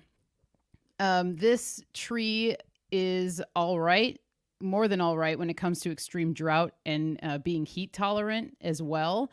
Obviously, given the region it grows in, it's more dry, which also lends credit to its ability to highly moisturize the skin and the hair, and so it's kind of interesting that there's a tree that grows these nuts that produces such a hydrating oil in such a dry area. That's pretty freaking cool in my book. And I really love using argan oil in soap. I love using it in massage oils and facial oils. And it really actually it produces a really nice lather in soap, and it also just brings a lot of moisturizing properties to the soap itself as well. And so traditionally too, this would be used as a digestive and a digestive plant. The oil could be used that way. Also, they would use argan oil even to cook. It is a very important oil in that region. So it's not just used topically. Probably, where we're at, we might not use it for cooking because it's not as abundant. So when you have it, it is kind of like another one of those oils. It's kind of like gold. It is expensive and it's highly valued. And sometimes just to get a little bit can cost a lot, you know? And so I think that that's a really interesting thing too. So very high in vitamin E as well. So that's one of the reasons why it's so good for the skin. And I want to also pass it over to Kyle. And if you could, Chance, go to the next slide so that he can throw down on this, the goat medicine aspect of this plant. And then on the left, you can see these are the nuts. So inside, when you cut that nut in half, and I also see that there's like a indication for the kidneys here, even perhaps just with those two kind of like sacs that are inside of there. I kind of thought about the kidneys, and then even just the Libra aspect of this. There's like the balance within the seed kind of thing that's being shown there. Sweet. Thanks, Michelle. Yeah, good pick. I love you set up this pacification against the axis of the zodiac across to Aries, right? The softening that we always, the interplay that always goes on whenever we're working 180 degrees. I've been doing like my fun thing that I've been doing for a lot of this summer has been compiling a lot of research for Tree of Life. And I'm going through all these different cultural aspects of what a tree of life is in many different cultures. And I would love to weave on this with Mario and Chance and you guys. I'll just get the gang back together and do some tree of life stuff. That would be really fun. But yes, please. I'm always down to host all of you. That's awesome. Thanks, man. And so anywhere in this region, in the like Bedouin area, there's not many trees. There's not much shade. And so that would be one particular reason. But isn't it cool how yes, shout out to the Tree of Life, definitely. Isn't it cool how there's all these goats in there? We're talking about zodiacal herbs, and here is the central pillar, which supports that movement of the zodiac to go around it, right? And this is the way that I always see this is just like we have a little frame of the setting, and then we move on. But that central pillar stays and remains, and so here in these cultures where this tree grows, they have the shepherds. They go out and they it's about every 2 years or so, these become ripe. And this tree, I think it's really cool that you notice that the spin in there. But if you look closer at the branches, they have spines too. So Tree of Life, spine, it's going around a millstone. There's spiny things all around it. It's just one after another. Cool little synchronicity there. So the shepherds or the harvesters, they're like, oh, this sucks. This it's really good nut, but it just sucks to get it because we're just getting cut up and it's tearing all our clothes. So we'll send the goats up, and they send the goats up, and the goats will eat these nuts and they'll chew them up. And it's kind of, if you could picture a walnut where you have like on the outer layer of the walnut, you have this like rind. It's kind of that, so basically the goats are looking for that. They eat that rind. And then they shit out the nut. And basically when they do, they've done all the work. They've cleaned off the nut. And then, so the men's job as shepherds is over. And they say, here's your goat poop. And then they bring it to the women. Traditionally, I'm just saying traditional roles here. And they'll sift through it and clean it. And then they're the ones that press it. And then they get back together as a community and turn it into oil. So when this became popular on the market, like a lot of people in Morocco, they'd go to Morocco and they would get this one of the world's most expensive oils, and they would come home and share it with their friends. Hey, check this out. And people would be like, hey, it smells kind of goaty. And so that would be one of the reasons why. So as a result, maybe now they're going back to they're finding that they're getting some American Franklins, so they're like, okay, we'll suffer the spines and go get them ourselves so that they don't smell so goaty. But this is the traditional way of doing it. And I just think it's really cool. We have, the Aries aspect. We have these goats, we got the spines, and then the softness of the oil, which is very Venusian again. And in this tree with all of this Mars, Aries energy in the hot desert, it's just that is a really cool little weave. So I'm so glad that Michelle brought this one up. That's all I got. I'm down to drop some more mythological, historical weaves about it. So the argan oil thing goes really far back. The Phoenicians were using that as a fuel. And okay, so I think that there's an interesting weave with argan and the golden apples of mythology. So like, let's go back here. You see the look here, and the high value of it as something for fueling lamps, the brightness in that creates, it becomes a currency, especially to Phoenicians who are maritime traders, taking it all over potentially the European and Eastern Asian world. So the golden apples are often given attributions to things like oranges, actually. But if you look at argan, it's a phonetic anagram for orange when you consider the interchangeability of vowels. That's like hidden. And look at these little guys on the tree here, So there's like a wealth thing returning, in my opinion, with this whole thing. And remember, what else goes with the golden apples is the idea of the golden fleece. Well, fleece and goats in a tree. I don't know. I feel like that the goats and sheep are not that far apart. Maybe there's a link there. I'm just spitballing here. Now, in mythology, there's a couple of characters where argan is in their name. Very minor character from not even in the Iliad, I don't think. But her name is, in Greek mythology, Arganthone, or Arganthony, or Argantoni, something like that. And she's basically an Artemis type character. She's a huntress, solitary roamer of the forest, hates the company of men. And one of the kings on the Trojan side during the Trojan War, before the Trojan War, was a guy named Rhesus, like spelled exactly like the rhesus monkey, oddly enough. And so she marries this guy. That's kind of all that's really said about her, other than when he's killed in the Trojan War, she starves herself to death in grief. And then in Spain, or Iberia, according to Herodotus, there's a king, Arganthonios, which is basically the same name with the termination as this female character. And he was said to have been rich in wealth, and he gave the first Greeks to reach the Iberian Peninsula, or Spain, the land that they're going to settle on.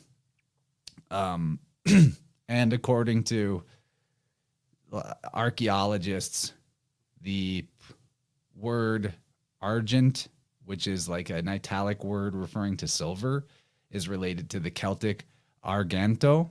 So this argan, referring to like a type of wealth or currency, is showing up again. I think that might have something to do with the Phoenicians using the argan oil as fuel, honestly.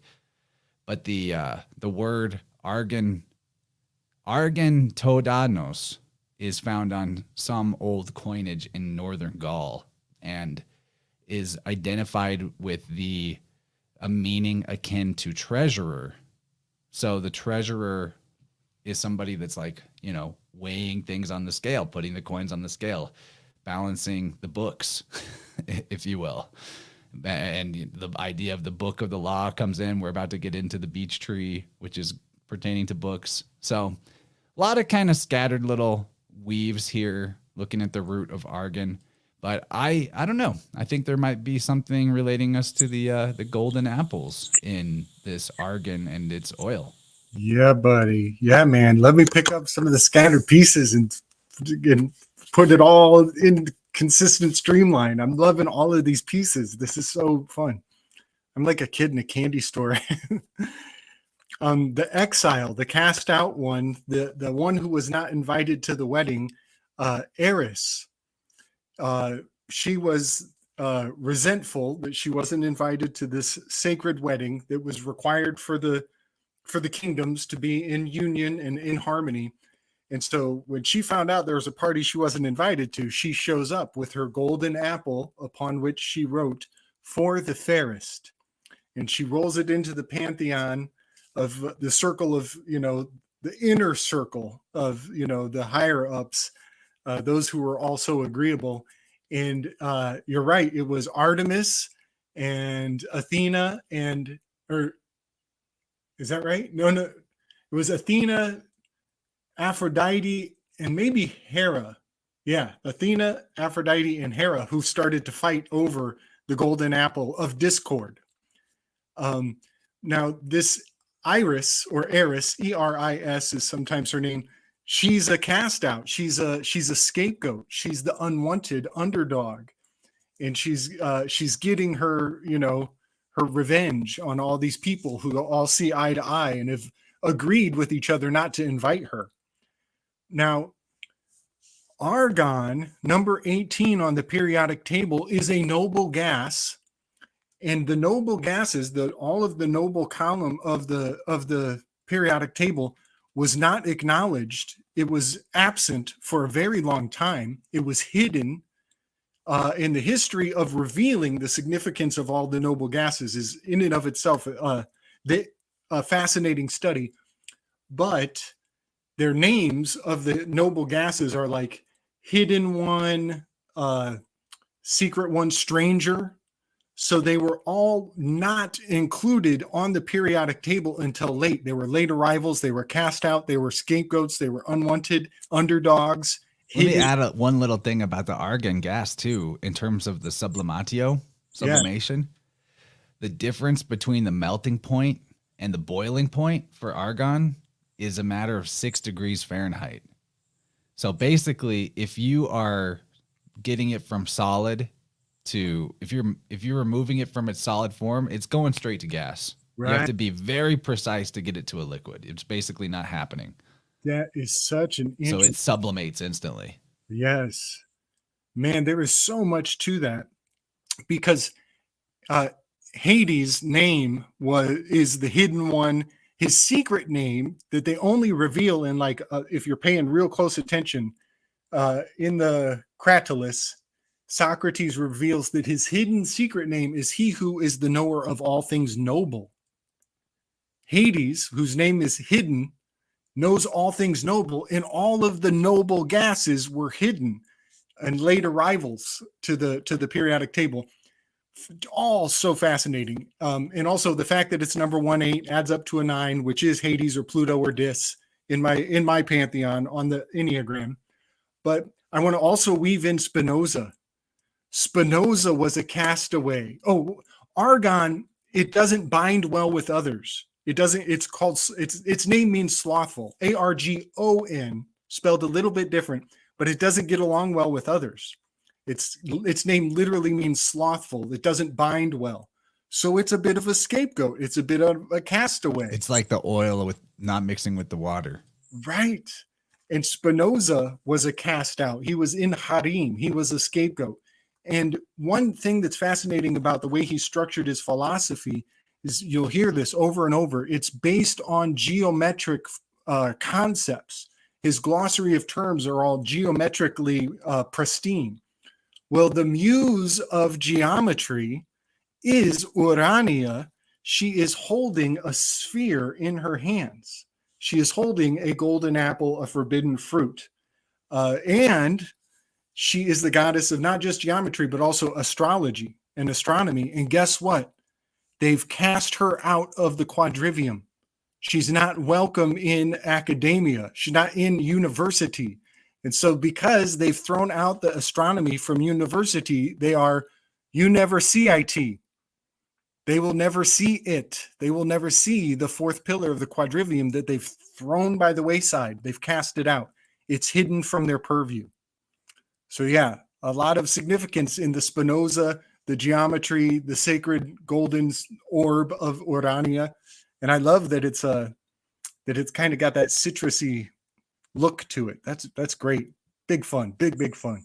One little thing I forgot to mention about that Arganthone, the huntress Artemis type archetype, that thone, Thone, refers to something being like liquid or wet or in flow. So in the name of that mythological character, if you combine it with the name of this argan tree, it might be encoding the liquid or the wetness from the argan, which is what is valuable. Bless you. So, Slick, you just mentioned Urania, right? And I actually have a tarot deck that has her as a card. There, you can see it there. And so she's holding up a sphere with a dot in the middle, right? So the circumpunct or the godhead. And then she's also holding a compass, which is how you make, such a shape, right? That dot in the middle would be where you plant the compass, the stationary portion of it, and then you rotate it around. And I just wanted to mention, I didn't talk about it earlier, but in the Marseille version of the Justice card, the handle that she's holding the scales from, you could tell that they're trying to imply a compass as well. And so I just think that's kind of interesting. But good weaving, dude. I'm loving what you're putting out there. And I knew you were going to talk about Spinoza too. Yeah, Once I saw the name for the plant, I was like, oh yeah, Gabe's going there. For good reason. totally nice. It's fun to all be such fans of each other. Makes this really cool. Yes, man. We're all in each other's heads all the time. There's my little guy Davide. Last week or so, we went to this old growth forest that's not far from my house, and this is where a lot of beech trees are. So beech tree is, I find this to be very symbolic of Libra and also another stand-in for world access in some regards. So this is going to be a really fun one. Okay, so let's just see here. As you can see on this tree, when you walk into a beech forest, especially an old growth one with these big old trunks, they're just carved up. They're vandalized. And so somewhere back in time, somebody got the idea about leaving messages on beech trees. And that's why, if you look into some of the mythology of the Ogum, or Om, as it's pronounced, it is said that Agma, the sun-faced god, had used in some accounts birch, but in most accounts a beech tree to write the original Om alphabet. And of course, it's lasted through the years because it's on a stone. So here's a tree that is associated with writing. Now, in let me see here. Let me look at my notes. In German, Beech and Bach. It's a philological match. As exactly, yeah. Bacchus, Liber, Pater, Liber, meaning book, Right, and meaning freedom, which is like related to justice. You're gonna have your freedom. Yeah, in modern German, the word for book is buch, with buche, so book with the extra aspirate at the end, book, meaning beech tree. In Old English, it's bok, which means both book and beech tree. In Swedish, it's the same, bok, bok, meaning both beech tree and book. So similar relationship in Slavic languages, similar relationship in Dutch. And so this, my friends, is the book tree. The beech tree is the book tree. And Libra having a nice correspondence with what we're reading in the library. The Libra, Airy, and it's the air sign, of course. So I actually have when I'm sitting in a beech forest, there's a few things that I'm noticing. There's these the carvings that you could see, modern carvings or been done in the last few years. There's some that were done a long time ago, and if you look up at the tree a little bit, you'll see as the letter as the tree grows, it kind of spreads it out. There's a epitaph in the old Romans used to say, I have it written down here, crescentile, crescentamore, which means as the letters grow, so does our love. So it even suggests that even back in the poetic times of the Romans, they were also using these beech trees for carving messages. Julius was here or whatever, and Julius or like the little signature or something like that. So having a relationship with writing. One of the other things I noticed when I sit in a beech tree forest, one of the things that maybe the spirit of the beech was teaching me was the possibility that the tree of, in the Garden of Eden, we got the tree of life, and then there's also the tree of knowledge of good and evil. And it's like, don't eat the fruits of the tree of knowledge of good and evil. And we always, I think in our stories, we think of this an apple, we think it's a pomegranate, it's a fruit that we hold in our hands. But it occurred to me the other day when sitting in this woods that the fruit of the tree of knowledge of good and evil is writing. It is the written. It is, dude. It is the written word. And so here in the garden, it's okay to name. It's okay to speak. You get kicked out of the garden when you play with time. A message. Julius was here. When? Back in time. Who's reading it? Somebody in the present. So you're disconnecting once again from the presence of God, all these types of things. And the symbolic return to the Garden of Eden, right? By personifying these central pillars, these central axis. As far as medicine goes, I mean, I think that the medicine of the beech tree is most profoundly felt when you are in a beech forest. It is, these trunks are very unique. They have that smooth elephant-like skin, and elephant never forgets, and a beech tree doesn't either. And you can go to the next slide, you can see it's got this huge canopy. Like the canopy starts way, way, way, way, way up high. So there's this big old connection to the sky, and down below it's really, really shady. They tend to hold on to their leaves in the wintertime, and then they lose the chlorophyll, and then they turn kind of gold. And so when you're walking through it, I'll make another Tolkien reference here. It feels like you're in Lothlorien. And I'll correct myself, because a few times ago I was talking about the linden tree, and I thought it was the linden tree in Avaberry stone circle that Tolkien sat up on to write, but it wasn't. It was a beech tree. So there's this group of beech trees in Avaberry stone circle that Tolkien would just sit down and hang out. And now when you go to it, you see there's all these ribbons. And in Turkey, where like ancient Turkish, before they were moved on with Islam and stuff like that, the ancient Turkans called the beech tree Ula Kaying, which is the tree of life, and they symbolically represented it tying on your wishes, and that was called kalama. I just pulled up a little Wikipedia thing here. It says kalama means tying a rag or an object to an entity that is considered sacred to Turkish folk belief. The application of tying a cloth rag to trees. The word leavening is expressed with the verb to steal in Turkish, to steal. In this context, it can be perceived as the fermentation of a thought, a wish of holy place. So the idea is that you're tying these ribbons of sacrifice, and you're holding them up to the tree. And of course, this was outlawed by Islam. But what are you stealing? You're stealing from your own garment, and you're putting that into the tree. And so when you're in Avaberry or in a lot of places in England in these sacred beech groves, you'll find that it is littered with these thoughts and wishes fermenting for the forest spirits. And up in the canopy, you'll find the beech nuts, and there's a ton of food. There is so much food for the forest.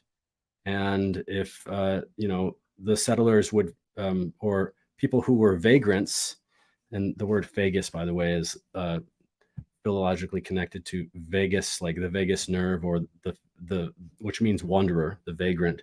So the vagrants would wander around. They would find themselves in a beech grove, and they would say, let's stay here because we'll be able to eat through the winter. Why? Because it's a masting tree and there's so much food. And unlike the acorns, it doesn't take a lot of processing to get that food. And this is where the name Fagus comes from. Fagus means, like you recognize, esophagus. It means to eat, phagy. So this is a good eating tree. And if you're not into eating tree food, well, you could eat the animals that are all around it. There's lots of mushrooms here. There's lots of squirrels. You got your sling, you got your bow and arrow, you got your BB gun, whatever the times are, you can find a lot of food in a beech forest. And also the soil is really loamy. So it will, like, another thing too is that the settlers would cut this down because the agriculture would be really good there too. And as far as like more etheric medicine goes, It's actually a really nice flower essence, and it's one of Dr. Bach, Dr. Book Bach, who's one of the famous flower essence providers. I guess he is the one that basically discovered this art, which is you take a flower. Michelle was talking about this on Crow today, by the way. You just listen to that. But take a flower, put it in some water, and let the imprint the water, and now you have a vibrational frequency. And for the book tree, that is it's for a remedy for people who feel the need to see more good and beauty that surrounds them. It's for people who are in a state of intolerance or indifference. And as Slick was mentioning earlier, the non-conflation with compassion and tolerance. I'm going to give an example of a beach remedy state. So let's just say, I'll use myself as an example. Let's just say my wife presents something to me, maybe a health concern or something, and I know what to do. And I immediately, she's delivering it to me, and maybe all she wants to hear is me listen and to stand by and as she expresses it. But for me, in my beach tree needing state, I need a solution. I find a solution and I offer it and I say, let's do this. Let's do it right now. Let's just fix it. I just want to fix it right now. And that is coming from a place of compassion. That's coming from a place of care. But it is not tolerating the situation to unfold. It's not tolerating somebody to make their own choice, or even finding the remedy and just expressing themselves. And so, as a vibrational remedy, that would be really fun. I think that for me, I just go into the woods, and I just there's this really great old growth forest not far from my house, and I just go in there with my guy, and I find that tolerance. I find that grounding. Can I read one last thing before I pass it on? There's this Shakespeare quote from As You Like It, William Shakespeare, Francis Bacon, whoever. It goes like this. "Oh, Rosalind, these trees shall be my books, and their barks my thoughts all character, that every eye which in this forest looks shall see thy virtues witnessed everywhere. Run, run, Orlando, carve on every tree, the fair, the chaste, the unexpressive she." So that's beach, just reminding us, of the importance of learning and the need to preserve our knowledge for the benefit of generations. As lovers carve their names in the trunks, and we'll continue to record this wisdom for future benefit. And rooted in ancestry and looking up to the heavens.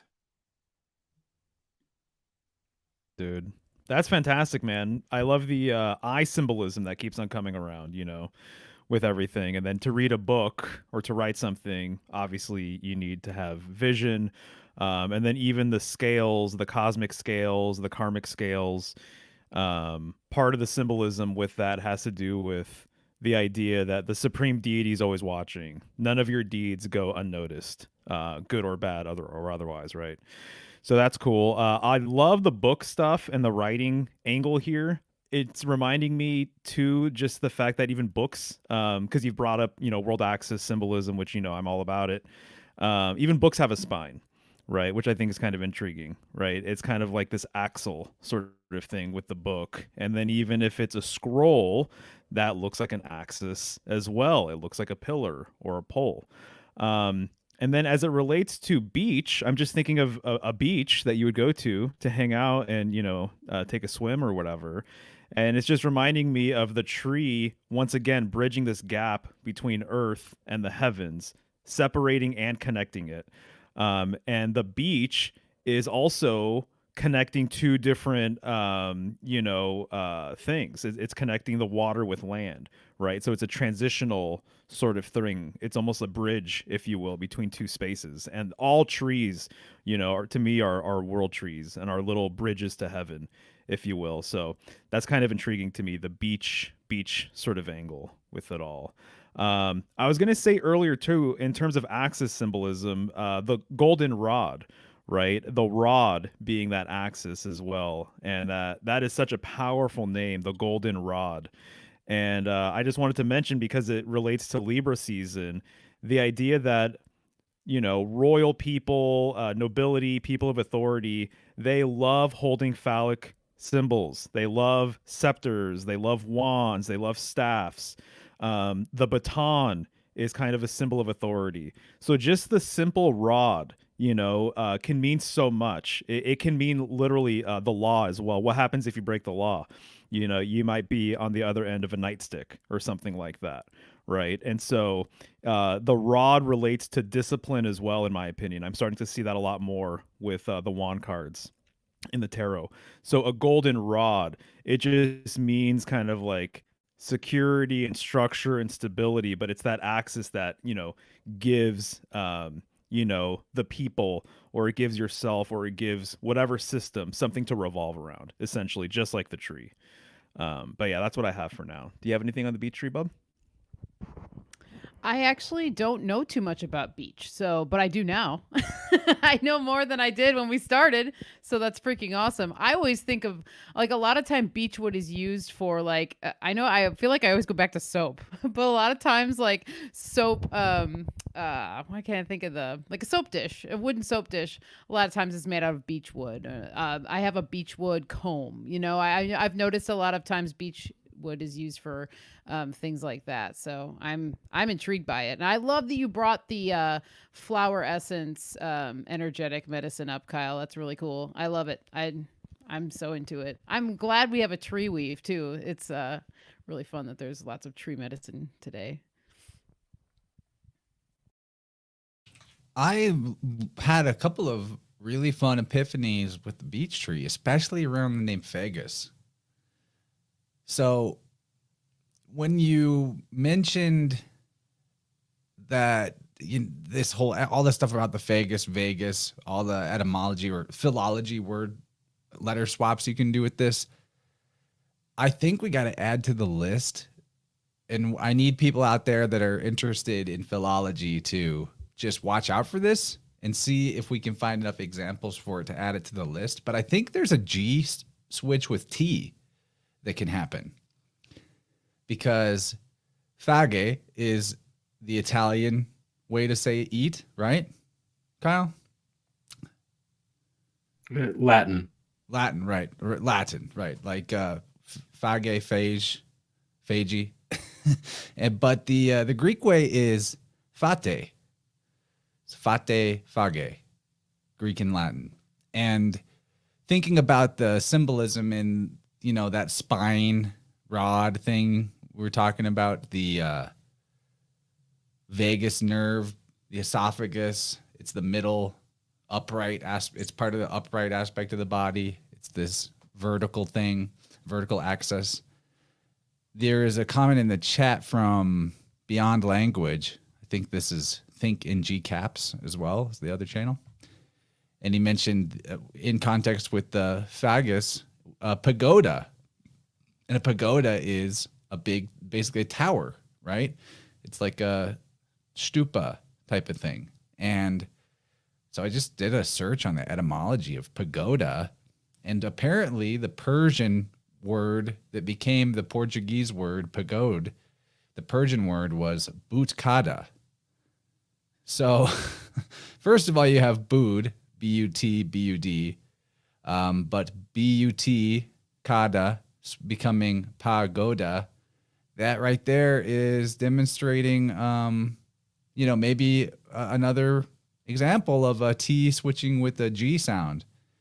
Butkada, pagoda. I find that very interesting. So we'll have to keep that in mind. A G switch with T. And of course, yes, and she beat me to that one. The Jenny says the G equals 7 and the T equals 7 in the septenary cipher. So yeah, there's just another really good reason to think. Keep your eyes peeled for possible G and T switches, for sure. The beech tree, I also find interesting how this has a lot of folklore around it relating to good fortune. You know, going back to what I said at the beginning of this with the goddess of luck, Lady Luck, fortune, and all that. As the Celtic mythology around the beech tree was that if you saw a fallen beech branch, you would write your wishes on it and then stick it in the ground so that it would go to the fairy queen of the underworld. And another thing in mythology is that Jason built the Argo, which is the Ark, out of beech. So there's another connection to the whole wandering aspect of Phagus as well, because the Argo goes wandering about. And can't help but notice the little synciness between our previous one being Argon, and now we're finding out that the beech tree is what they used to construct the Argo. So the last thing I found interesting was that it can be used for divining. Again, another divining rod wood, and that the roots are said to look kind of like snakes coming out of the ground, giving us that idea of wisdom. But last but not least, I think, Kyle, you're right on the money, that the fruit of the knowledge of good and evil is written language. I absolutely agree with that. And I think that ultimately these gods and goddesses of wisdom, ultimately they're encoding the secret of letters, the secret of alphabets. I think that that's what one of the oldest original meanings to the symbolism before things started getting tacked on. Once the alphabets weren't so secret anymore, more secrets started to get layered in as things advanced. So I think this was an interesting one. Definitely watch out for the G to T switch.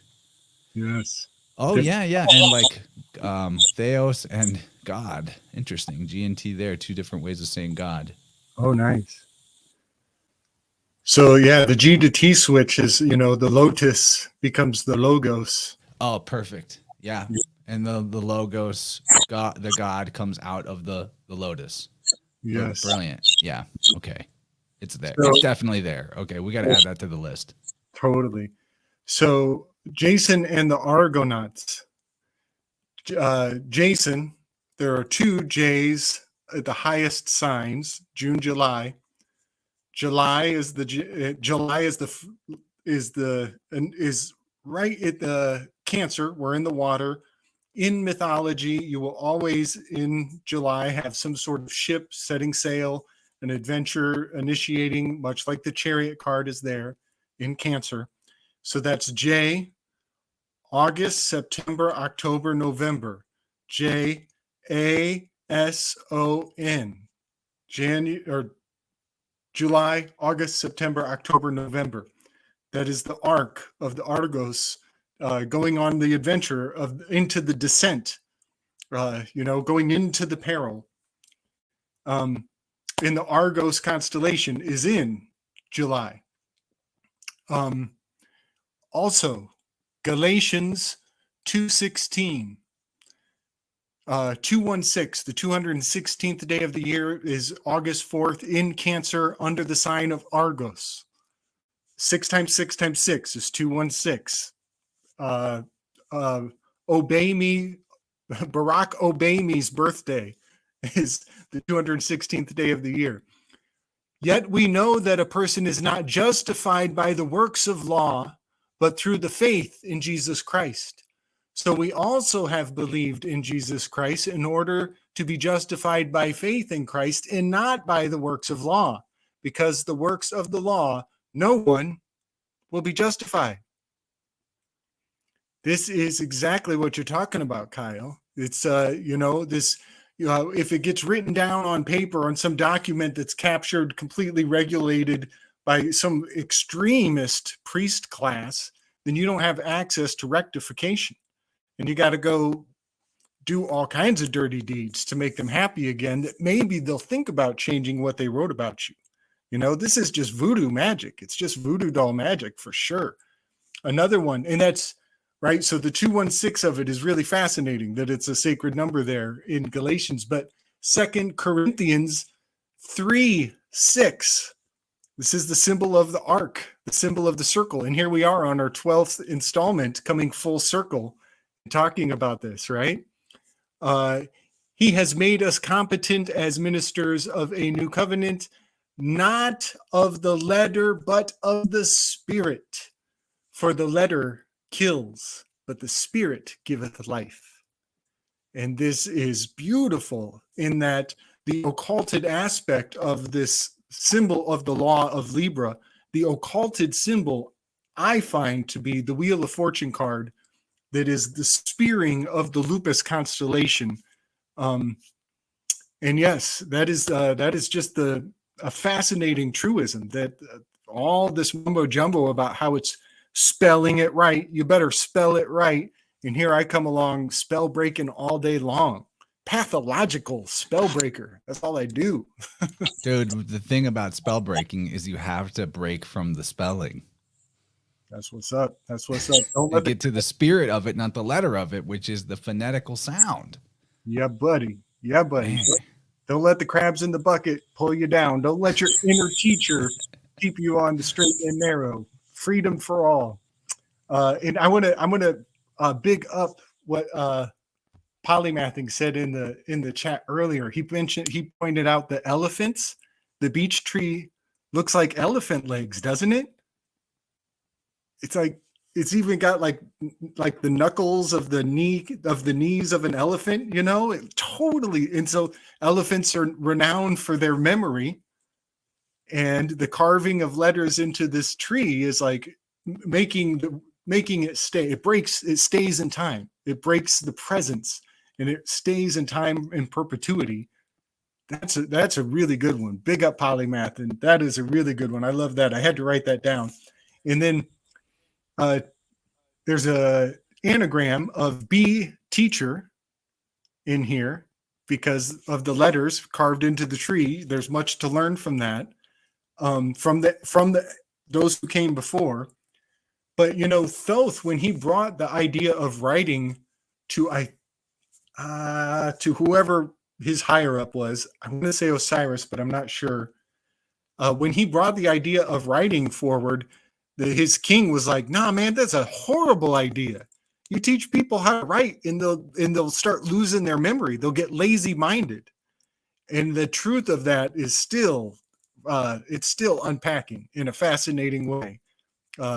So yeah, I just wanted to say that the be a teacher is actually about the spoken word and putting, you know, making the words alive with, like, you know, laughs and sarcasm and all the spirit that you can do with the spoken word that you just don't get out of a book. You just don't get the life out of it, you know. But then it's also beech tree. Beech tree is betray. And the written word betrays the spirit of what the writer was truly trying to convey. And after we come out of Libra, we're going to be in the sign of betrayal. We're moving into Scorpio here pretty soon. So the beech tree and the betray and the writing betraying the spirit of what is meant to be conveyed.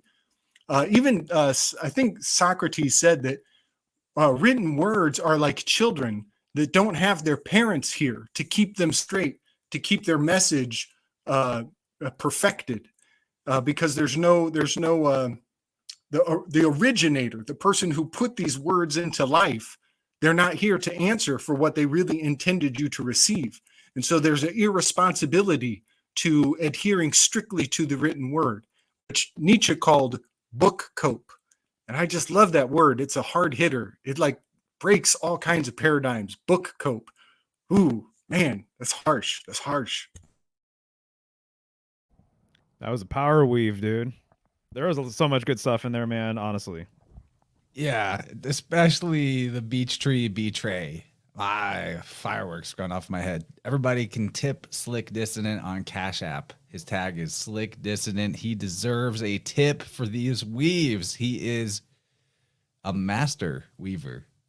He sees what is unseen. He gets to the spirit beyond the letter. Love this dude. Well done, dude. I feel so happy after listening to that expression. This whole thing's making me happy, though, to be fair. Should we get into Golden Seal? We shall. Yes. This is another golden weave. And this is typically there's like Venusian properties here, because this can be used as a heart tonic. cardiovascular health.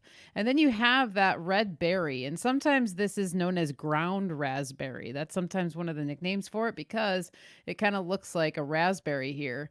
And that's actually the seed pod of the golden seal. And it's not edible, but if you were just passing by and maybe didn't know what it was, you might think that it is raspberry. So, and then you have the connection with raspberry also with Venus. So I feel like there's a lot of just crossover. And the leaf structure of this plant too kind of reminds me a little bit of some of the other Venusian plants that we talked about during Taurus, like vanilla leaf. It has a very similar growing pattern to vanilla leaf, actually, and where they like to grow. This likes to be in the shade. It likes to be near waterways a lot of times. And it's kind of, as I have written on the screen, worth its weight in gold, you could say, because this too is kind of like a very highly treasured plant. And when you're working with the golden seal, you're working with the root of it, and it spreads through rhizomes under the ground, and the root is very golden and it's very rich in berberine. And berberine is also what's found in turmeric, which gives turmeric its golden color as well. And I don't like to call things but in the world of herbal antibiotics, you could say golden seal is one of the top-notch plants or roots that you can use for infection of kind of any kind, really. But I think that, anytime you're dealing with anything that is stagnating or what have you within the body, golden seal could be a really great one for that. Kind of continuing with the gold color in the name, we also find this is a really wonderful urinary tract health root, as well as giving bladder support. I find because too, when you're working with the infection, it would be wonderful for a urinary tract infection if that's what you were having, or if you're needing to move things through the body. Really great for that. And I think dog and cat friendly may have been from a last one or something. I don't know if I had that in there, but it is dog and cat friendly though when I think about it, and it's not from another one. I think it just got thrown off or I forgot. But I used to actually give this to our cat, and there's a really great tincture mixture that I would give to him for his lung ailments. And I think the golden color too, indicating like infection. Everybody knows that when you have like a bad infection in the lungs or there's mucus and stuff, and when it's yellow or green, that indicates infection. So goldenrod could be really wonderful for that. This works really well with the mucous membranes, which is another reason why it can be good for digestion health. And I'll say, bringing my ear back up again, this was another plant that I was relying on quite heavily during that time. And I love using golden seal powder. And so that's one of the easiest ways you can even consume it too, because even though it's very bitter, what you can do is you can just literally mix powder with water and drink it, or you can encapsulate it as well. You can make some sort of paste with it. Like I said, very bitter, doesn't taste good, but sometimes when you're not feeling well, taste doesn't really matter too much because sometimes you just have to have things that don't taste very well, and the taste is really nothing compared to what you're going through. And I feel like golden seal is kind of like that in that sense. And Chance, if you'll go to the next slide, then we can kind of see the root in its glory. And this is what we're going after here. So I love just the spindly nature of the rhizomes as well, which I think further illustrates immune health and our immune system. And the bitter aspect, as we have, yes, a better, that is another indication of that digestive health. Just moving things, making things nice and soft, again, with the mucous membrane.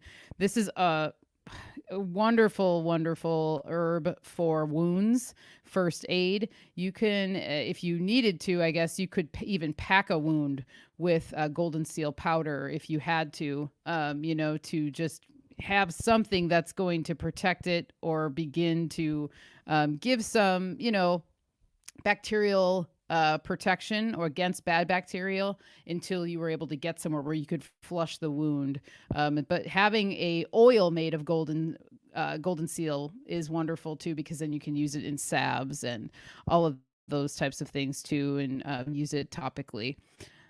If you look this plant up, you're going to see that it's labeled as endangered. And I know we've talked about this too, and Kyle has brought up really good points about perhaps they tell us that these plants are endangered so that we don't use them as often because they're so powerful. And ever since Kyle's brought that up, I believe we talked about that with Trillium. It's made me think about when these plants are talked about in that way. And golden seal is one of those because it does take a long time to grow. And so usually you're wanting to use the root in like the second and third year. And then even in the fourth year, sometimes the root kind of starts to deteriorate a little bit. So it's really potent in that second and third year. There has been a lot of over harvesting of it, you know, a lot of this because it is more of like a ground cover plant in the forest. You know, when logging crews go through, they might take out a whole, you know, whole big colony of golden seal or something like that. But, you know, you can cultivate it. And that's how a lot of medicine people do work with it. Or if there are suppliers that offer it, sometimes it's a cultivated herb. I just want to scan my notes really quick. Oh, okay. So hydrostis or hydrastis in Greek means water and to accomplish. So I found that was really interesting when it comes to just, again, the urinary health, but particularly the mucous membranes of our body. That is very watery and very important for movement and for things to be healthy and happy. And I'll say one of the things with my ear journey was realizing my my connection with food, my emotional connection to food, and my emotional connection to my digestive system. And I think that golden seal really like shined a golden light on a lot of these areas of my life that I was really like putting puzzle pieces together. It wasn't just the ear. It was a whole thing of stuff that came up for me. Just like anyone who knows what it's like to be not feeling well, it usually brings up a lot of other things.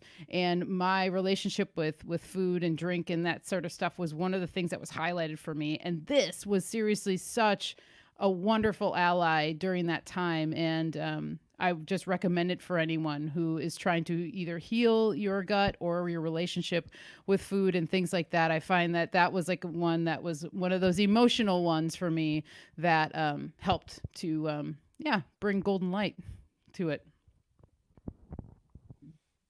Nice. Hey, I work with golden seal. I use it targeted for any type of, as a tropho-restorative for the digestive mucosal membrane. So whenever working with somebody that has signs of an ulcer, and I use it very frequently whenever there's gallbladder issues going on, and you could tell by the signature of the bile and the goldenness. And I really like the name golden seal to my imagination because I'm imagining that it's sealing up all of some sort of internal wound or leakingness of something going on down our alimentary canal. So, and then also whenever it comes to, you know, gallbladder work and stuff like that, I'm always thinking about, you know, courage. You got to have a lot of, you know, you got a lot of gall, or maybe you spent all your gall, maybe you spent all your courage in like the case of like, you got a lot of gall to say that, Trump, you know, Mr. Orange Man, who's like bleeding bile basically out of his pores.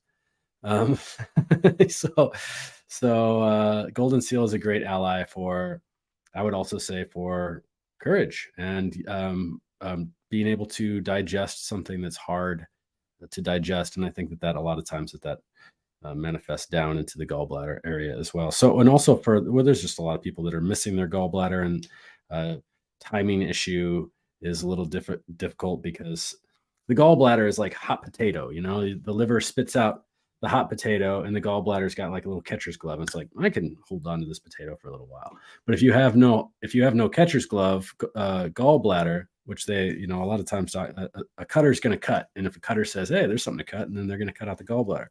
And then your body's kind of playing hot potato with bile. And so sometimes people can alternate constipation and diarrhea. And there's just a lot of courage aspects that are drained and stuff like that. So I really like Golden Seal to come in and seal the deal.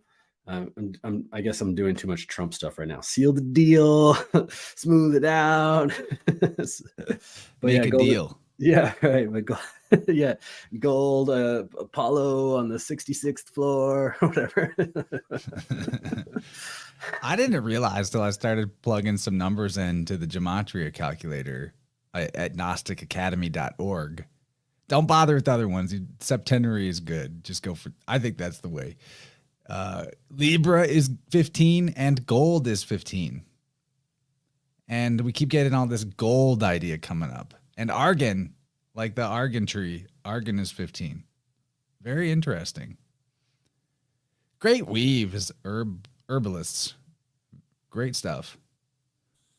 If I was there, I would pat both of you on the back at the same time. I always find myself mentioning the leaves turning red, but I fail to also acknowledge they go to yellow first on their way to red. It goes from gold to red. Or sometimes they do. I think it's different colors for different trees, right? True. Yeah. And some trees are like 3 different colors on the same tree. But this is the time of the year where things start taking on a golden hue. Yeah. Libra, gold. I guess there's a there. Right. And it's even got that old, the things start to wither. So they're and it's getting cold outside,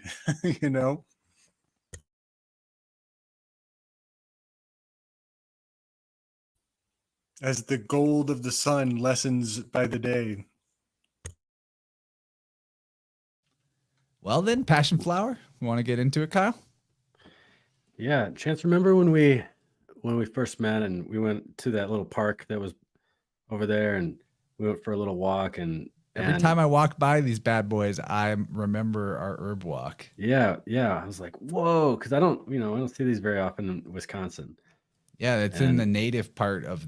There's a part of the park next door where they just let all the native plants grow wild, and then at the end of the year they burn it all down, and then they do a controlled burn, and then next year just whatever grows is what grows, and we get these for sure. And I had forgotten what it was, so now me and Jennifer are gonna be like passion flower every time we walk by it. Passiflora incarnata. Yes. Incarnata is an interesting word. Yeah, we'll get to that in a second. I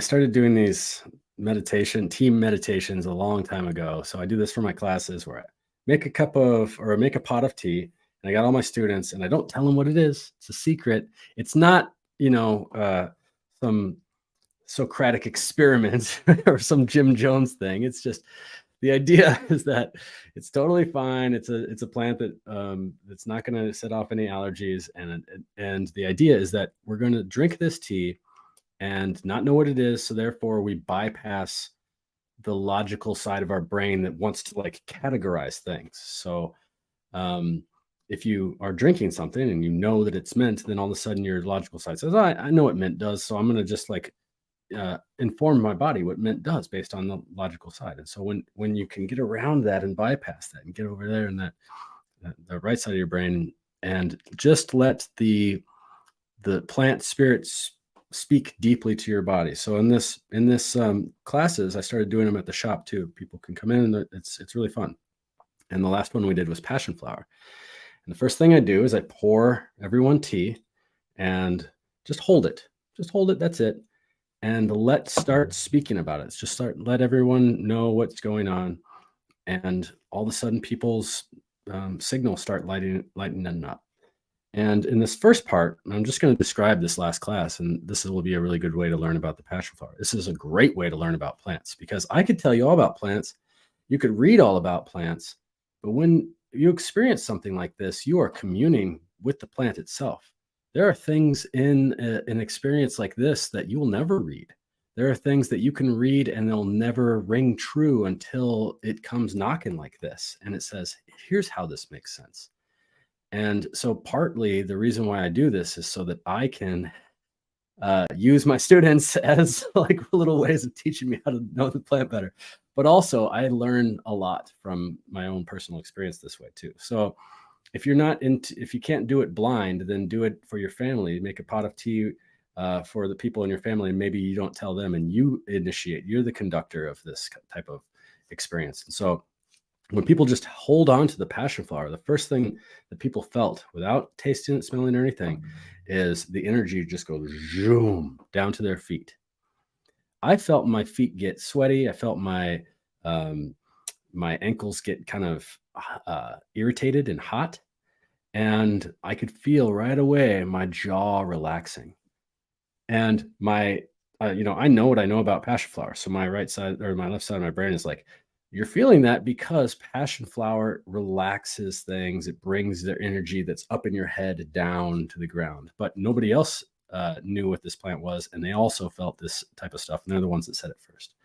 Then you smell it. There's no tasting it yet. We're just smelling it. And by smelling it, now all of a sudden, some other things start lightening up in people. They're feeling their shoulders. Everyone starts touching their shoulders. Everyone is just like massaging their shoulders like little kittens, So it's relaxing your shoulders just by smelling it. Okay. Then you taste it. Then people are really loosey-goosey with their neck. Their neck is feeling good. That people are just like giggling and laughing in between sips and kind of playing on each other. I did this once for another plant called Bone Set, and it's a Saturnian plant.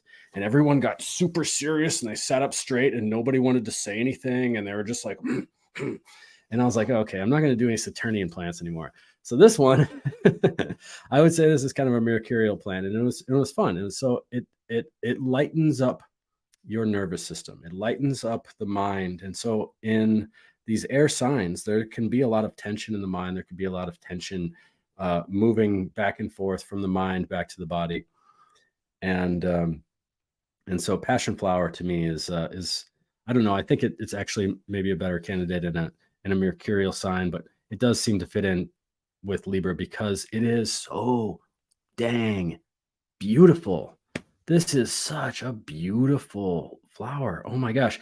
When I look at this flower, I feel like the same way when I see like something underwater that's floating underwater that has like so much dynamic detail, but it's just but you can't really make out the detail because it's always kind of moving and floating. And so that's a really cool signature to me, that this drawing you in, this temptation of like, what the heck is that? It doesn't have a smell though. So when you see it, it's kind of like a sucker for the eyes. You just see it and you don't really smell anything. Well, the name, oh, nice. Yeah, look at that. It's just so beautiful. The name passion flower comes from the leftovers of our friend of the Spirit of Colombia there, the conquistadors. They apparently came to the New World and they saw this plant and they were introduced to it by many accounts. Many different explorers were introduced to this plant, and sometimes the plant is called Muracuria, Murucuia, sometimes Ja, and sometimes that is the name of the person that introduced the plant. Like in the case of John Smith said a native named Muracuria introduced this plant. So this plant is connected with this word Muracuria, which kind of sounds a lot like Mercury to me. I don't know about you, but when they came here, there was one monk, priest or something, and he brought some back to the Pope, and the Pope was like, oh wow, the flower is corona, that represents the crown of thorns, and the three styles that are there, those are the nails in the cross, and the three lobed leaves are the spear. Like it looks like the leaves can look like a spear, and there's the 5 antlers, and those are the marks of the 5 wounds, and all these other correlations. And he's like, that's the passion of the Christ. That's not a signature, by the way. That's some sort of like pigeonholing a plant into your little church club. And so that's why when I heard that, and this was a long time ago, I heard that the passion flower is named because of the passion of Christ. I thought that kind of smells like bullshit. I don't believe that. I don't really believe that. I know that there's something up here. So the other week I used this one as my herb of the week a little bit ago, and I did some digging on it, and I found out that you know, what we might be uncovering about the inhabitants of the new world and the connection with the old, and reconnecting with them, and also having a plant that is of the new world, that's not of the old, and have it be so charming and exotic looking. There was almost a political attempt to say that, like, the reason those people belong to our church, and here's the sign, here's how they belong to our church, because Jesus went there and professed his ministry, and Jesus for everyone. And well, what's the proof of that? Well, the proof is this flower. That's the proof. So to me, that's kind of where I stopped. I was unable to keep going, but that's kind of where my conclusion was with this name passion flower, is that there was a kind of a tangle, but in the church at the time, some people didn't want to have anything to do with the natives, and they wanted to stand over them and use them as slaves, and others wanted to bring them into the fold.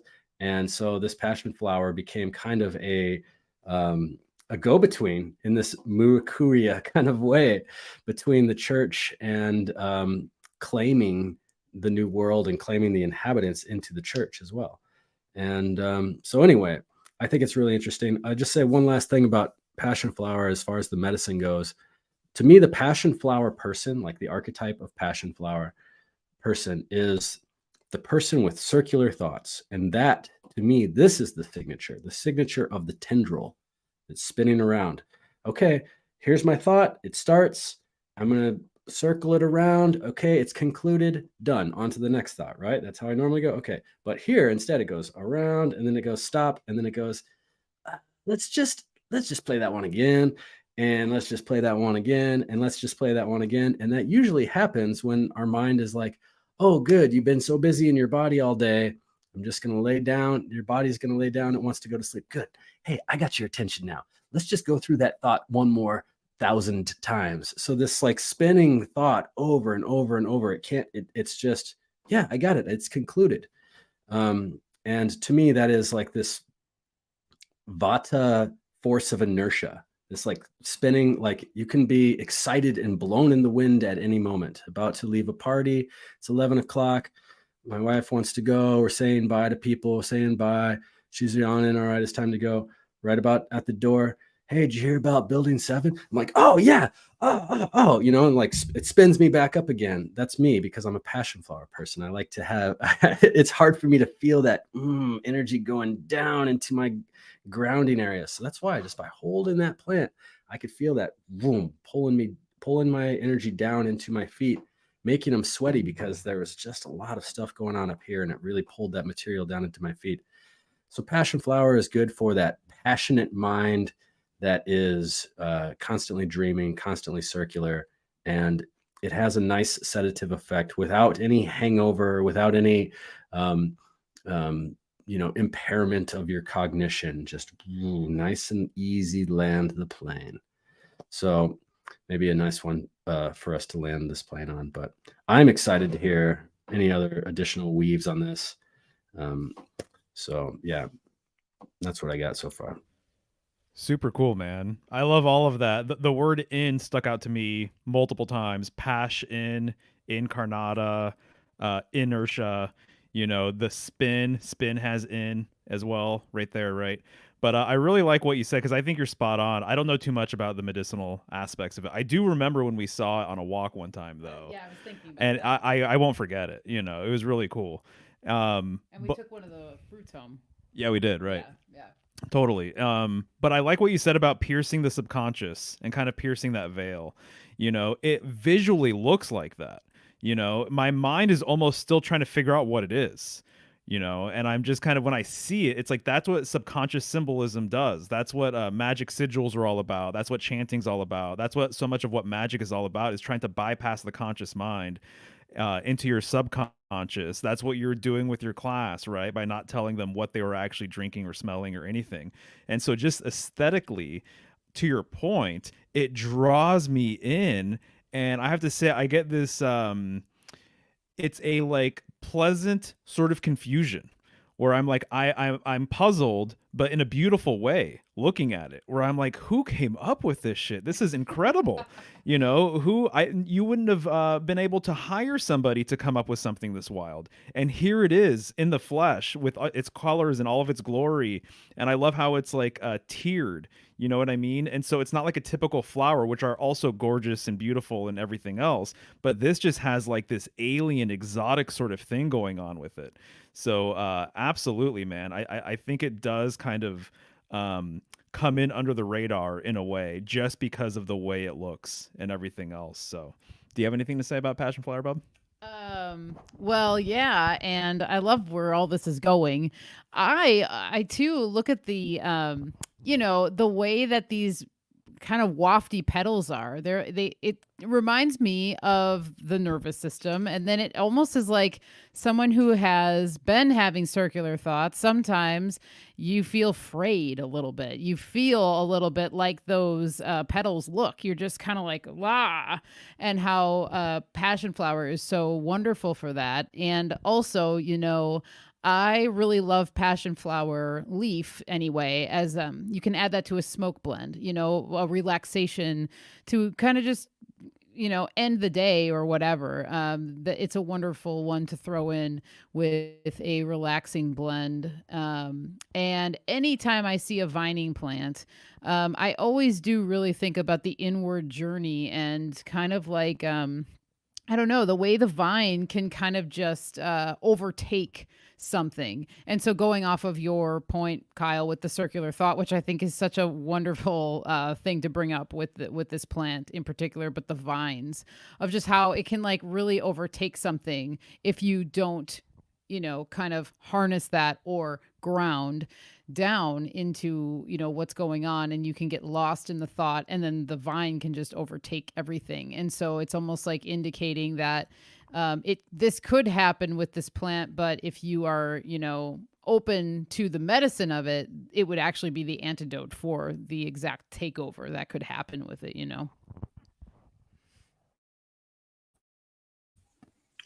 So I'm seeing hardcore fortune card signatures. Chance, can you embiggen me? The the Thoth deck has altered the Wheel of Fortune card in really beautiful and significant ways, but I think a lot of people will agree, like, it's kind of obvious. I don't really have to say much, but some of the alterations where they took out the tetramorph, they took out the four-cornered characters, which to me kind of signifies a removal from the two-dimensional paperwork realm. We're not dealing with the tetrabiblos of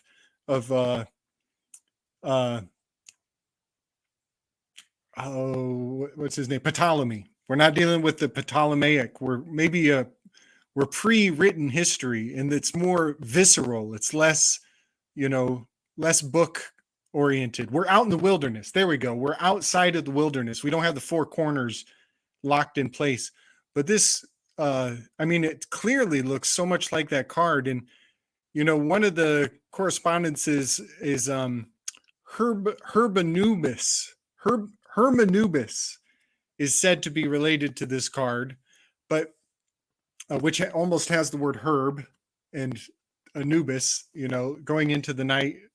Anubis holds the scales when you're weighing your heart against the feather. But I turned this upside down. Mario, you're going to love this. You see how these little spears are kind of swaying back and forth, kind of like a pendulum? They're not just going two-dimensional, they're in the three-dimensional now. It has depth to it. Well, that's called a plumb bob. A plumb bob is used to determine the 90-degree angle so you can build up out of the wilderness. So what I see here are the beginning dynamics of building or turning the wilderness into something that's going to have a society or a city built on it. You need the plumb bob to set the line so that you can have your walls aligned to the solar shadows, so to say. So the plumb bob is powerfully correspondent with this card in particular. So I think this is really kind of poetic and beautiful that we're breaking out of the Columbus spell. And that card markates the way things were before. These compass systems came and domesticated, get my blood boiling, but we domesticated wilderness, and if we can see past the illusion of that lie agreed upon, that is the Columbus construct, we can join in with the wilderness again in its true form, where things are willy-nilly and you don't have right angles all the time. And maybe you build your houses in spherical shapes, and you talk to our boy Topher, and you start to see the sacred geometry of the circle as opposed to the right angles. Excellent. The plumb line, by the way, the plumb bob, I know in Freemasonry as well, Joshua the Branch just had this comment, but I know it's been used as a symbol of the world axis, actually. And I have some tracing boards that make this correspondence like pretty clear, in my opinion. And when you're dealing with the world axis, you're dealing with the axle of the wheel of heaven. A wheel does not work without an axle, right? And so the wheel of fortune. And then I was going to mention at the very top, you have the Sphinx with that sword. Reminds me of Libra. The fact that the Sphinx is actually, up top, that means that it's in a more stable sort of position, right? But I just read something interesting that I think you might appreciate. And it was that the Lady of the Scales is the Sphinx without a riddle. There's no mystery. Because it's all weights and measures. It's just adjustment and balance and things like that. And so there is this interesting relationship that I'm kind of finding out between the Sphinx, which we've talked about being potentially a hybrid of Leo and Virgo, and then Libra as well. But I thought that was a fascinating way to describe Libra and the Lady of the Scales. The Sphinx without a riddle, without a mystery. That is really awesome. Thank you for that gift. I'm writing that down. It's funny that Columbus Day was Monday. Right? Isn't it fascinating? Getting into that. It had to be, because it's about the spirit of Columbia, and which has to be, it wouldn't work in any other time of the year. Right. And so something else about this card, while you're talking, Gabe, I'm just going to share some other images of Lady Fortuna or Tish. Nice. Yes. So notice she's blind like Lady Justice. Perfect. So the Fortuna was very she was spoken on and kind of reinvigorated into the collective by Machiavelli. And Machiavelli would say that if you're not going to stay by the rules of the law, by the laws of man, then you're going to be cast out in the wilderness. And, Hecate, Artemis, she is the goddess of the wilderness. She is, I think of her as, if you're going into the hedge and you want to make an offering, think of her. And and so what his point was is you're going to need luck. If you're not going to go by the laws of man, you better hope that luck or fortune shines upon you. And if you want fortune to shine upon you, you might want to do some sort of an exchange. You might want to give something so that you can be accounted for by these other elements outside of what the collective tends to perceive. So yeah, I think of Machiavelli pretty heavily. And also I think of breakaway civilizations. I think of Spinoza.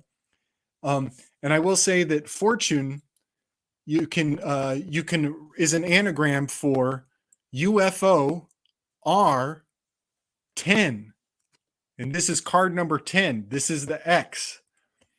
And also the letters UFO, if you subtract 111 from the U, the F, and the O, it becomes TEN.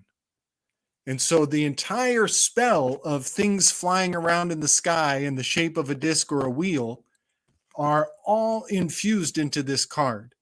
a great many aspects of breakaway civilization, the Thule Society, and UFOs are all imbued into this conceptually. And I'll just kind of leave that hanging for the sake of mystery. But Very dark journalist mystery of the X vibe, the X Files. dude, he's not Even UFO in Septenary is 14. It's 14. damn right. And then also It's fortune 14. right. Know? And let's not miss the Phoenician purple, the color of Carl Murex. This is Murex purple. And so these breakaway civilizations are probably very communal. I'll just leave it at that. Excellent. I see exactly where you're going with this, man. We should weave on this at some point. Chance, these are fantastic, dude. I'm sure I can find them with a quick search or whatever, but I'm appreciating what you're putting on the screen right now. Yeah, Fortuna and TK Tish. It's a huge weave for sure. This one I think is the wildest, personally. There's so like we're gonna get in the weeds if we let's do a vibrant on Lady Luck, Lady Fortune. Let's do that soon. Soon, like next vibrant maybe. We're gonna get into Lang Lang. This is our last herb, last plant. Yep. Liang Liang, one of my all-time favorite scents, I'll say. And this, wow, again, with the yellow, the golden color here, that was the other thing that came through for me. I was like, all right, we're going yellow. But this is sometimes known as the flower of flowers. And I think that that's probably the case because of its scent. There's such if you have never smelled Liang Liang, it is very warm. It's floral. It almost has like a vanilla-y scent to the back of it. But as you see up here, it's also known as poor man's jasmine because it has a very jasmine-like scent to it. And I love it in a lot of blends, but I typically use it for anything where you're wanting to relax the nerves, if you're dealing with anxiety or depression, sleeplessness. Liang Liang has it's like this soft, warm scent that I feel like it almost like wraps you up or something. When I smell it, I'm wrapped in this warm, loving, just scent of like a floral scent that just feels so comforting. And I think that's one of the main things about it that I love is the comfort that comes from the smell of it. And also, it's also an aphrodisiac. So I think I read in the Philippines, traditionally, Liang Liang flowers would be spread onto newlyweds' beds as a symbol of love and just the warmth that comes on the wedding night and just the coupling that happens. And so there's this aphrodisiac sort of sensual nature to this plant that comes through really strongly. Even looking at it, to me, it looks very dainty and ladylike to me when I see it. And it is very abundant too. Once it starts growing, it's usually in its fourth year when it really starts to produce, but it will produce pounds and pounds and pounds of flowers. And there's different levels of distillation of this one. And so, Kyle, you may know this, so you can chime in if you have any thoughts on it. But from what I know of it, and the oil that I usually try to buy is the complete. It'll be called like Liang Liang Complete. And so that's like there's multiple distillations done and then it's all put together into one. And so there's different stages that you can get to, and it will capture different scents of the flower. But I find that the complete distillation of this essential oil is one that's the most well-rounded, and that's usually the one that I like to kind of seek out. Can be a little bit more spendy, but if you're into the aromatics of things and you like using essential oils, you find that sometimes it's worth spending just a little bit more to get that higher quality or that more complete scent. And that's one of the things you can look out for when you're seeking out this essential oil. It's also known as the perfume tree because of its pleasant scent. And I just can imagine what it would smell like to be around this tree when it's in full bloom. I bet it's something pretty special for sure. So as I said earlier, I like to use it for, relaxation. So great for massage and body oils. Particularly, I blend it with usually one of my blends is usually lavender, bergamot, clary sage, and liang liang, and that combination is so relaxing and it's very calming to the nerves. It just really puts you into a really good headspace. So you could try blending some of those together, and they seem to really like each other. And let's see if there was something else that I had written down. But oh yes, this one too, kind of like patchouli in that way. If someone is sensitive to scents, if you overuse this scent, it can kind of cause a headache or nausea, and that sometimes happens with patchouli with certain people. But this is one of them. I think because it's so heady and because it has a really high floral note, that sometimes it can be a little bit unsettling for certain people. So you do want to find a balance if you're using it. But almost any scent can really do that. If somebody's laying on the perfume or cologne or whatever they're doing, it can cause a headache regardless. But this is one that can be a little more pingy for people.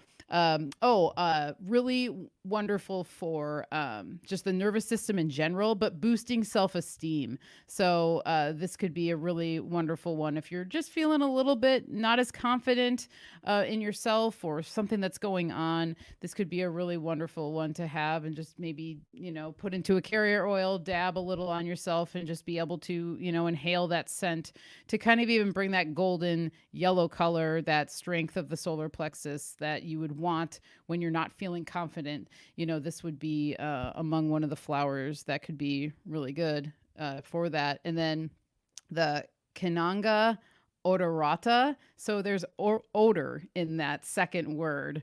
And I just think that that's really wonderful too, kind of just like pointing to the odor and how potent it could be and how special and nice that it really is. That's what I normally say too, Micmac. That's awesome. The plant's so nice they named it twice.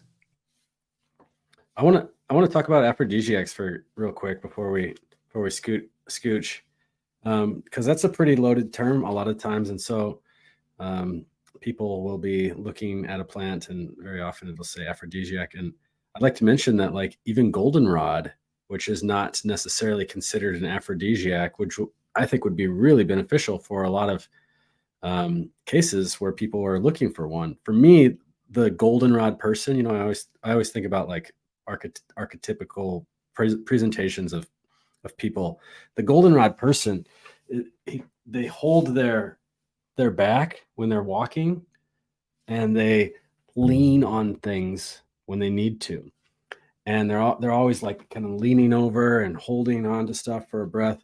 And so it suggests not being in good standing. And so typically when this happens a lot, a guy comes into the shop, and they're looking for something that will, help them become in good standing once again, so to speak, in an Aphrodite way. And, you can read about these plants like ylang ylang, and there's some other ones too that might be improving of like a hormonal system, but from a vital aspect, working with that vitality of the kidneys and bringing somebody back to their king-like posture where they could stand at attention and point their sword wherever they want. And with something like ylang ylang, I think of that as like pure Venusian sensuality. It just like lets one feel comfortable right You're away talking about in things their body. standing and then still standing joins the chat.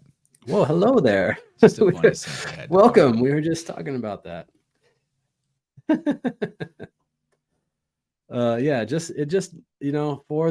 the mood. And if the mood, it's not like, and the other thing too about, and I don't think that's, there's this gas station culture of herbalism where you get the boner pills and stuff, from the gas station. And so there's degrees of marketing that get you from the type of stuff that Michelle and I do to there. And when it comes to, I'm losing my train of thought, but when it comes to ylang ylang, it's not about how can I set the mood so somebody else will do me, It's more like setting into your own body, settling into communing personally with Aphrodite in that way, through your sensuality, your sensual side. And so anyway, I love the topic of aphrodisiacs because I think there's a whole bunch of different expressions of them. But to me, ylang ylang is like like Aphrodite in aphrodisiac, that sense aspect of personal sensory. Love that one, Michelle. Well, we went from talking about Lady Fortune to getting lucky.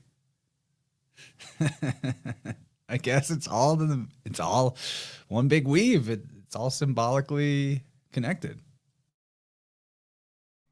Yeah, it's the light bringer. It's the Lucy Lucky. Yeah, man. It's interesting that the double talk. It's almost like pretty please. It kind of has the babiness to it. It's like coaxing, and it's kind of sing-songy, and it's playing with the tongue. That YL. What other words have a YL? Ylang. It's very. There it is. There's a great YL right there. That's great.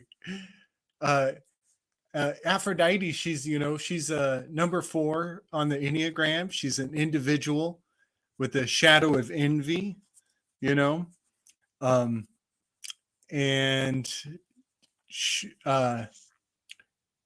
I love that you said that it's not about getting other people to desire you. It's about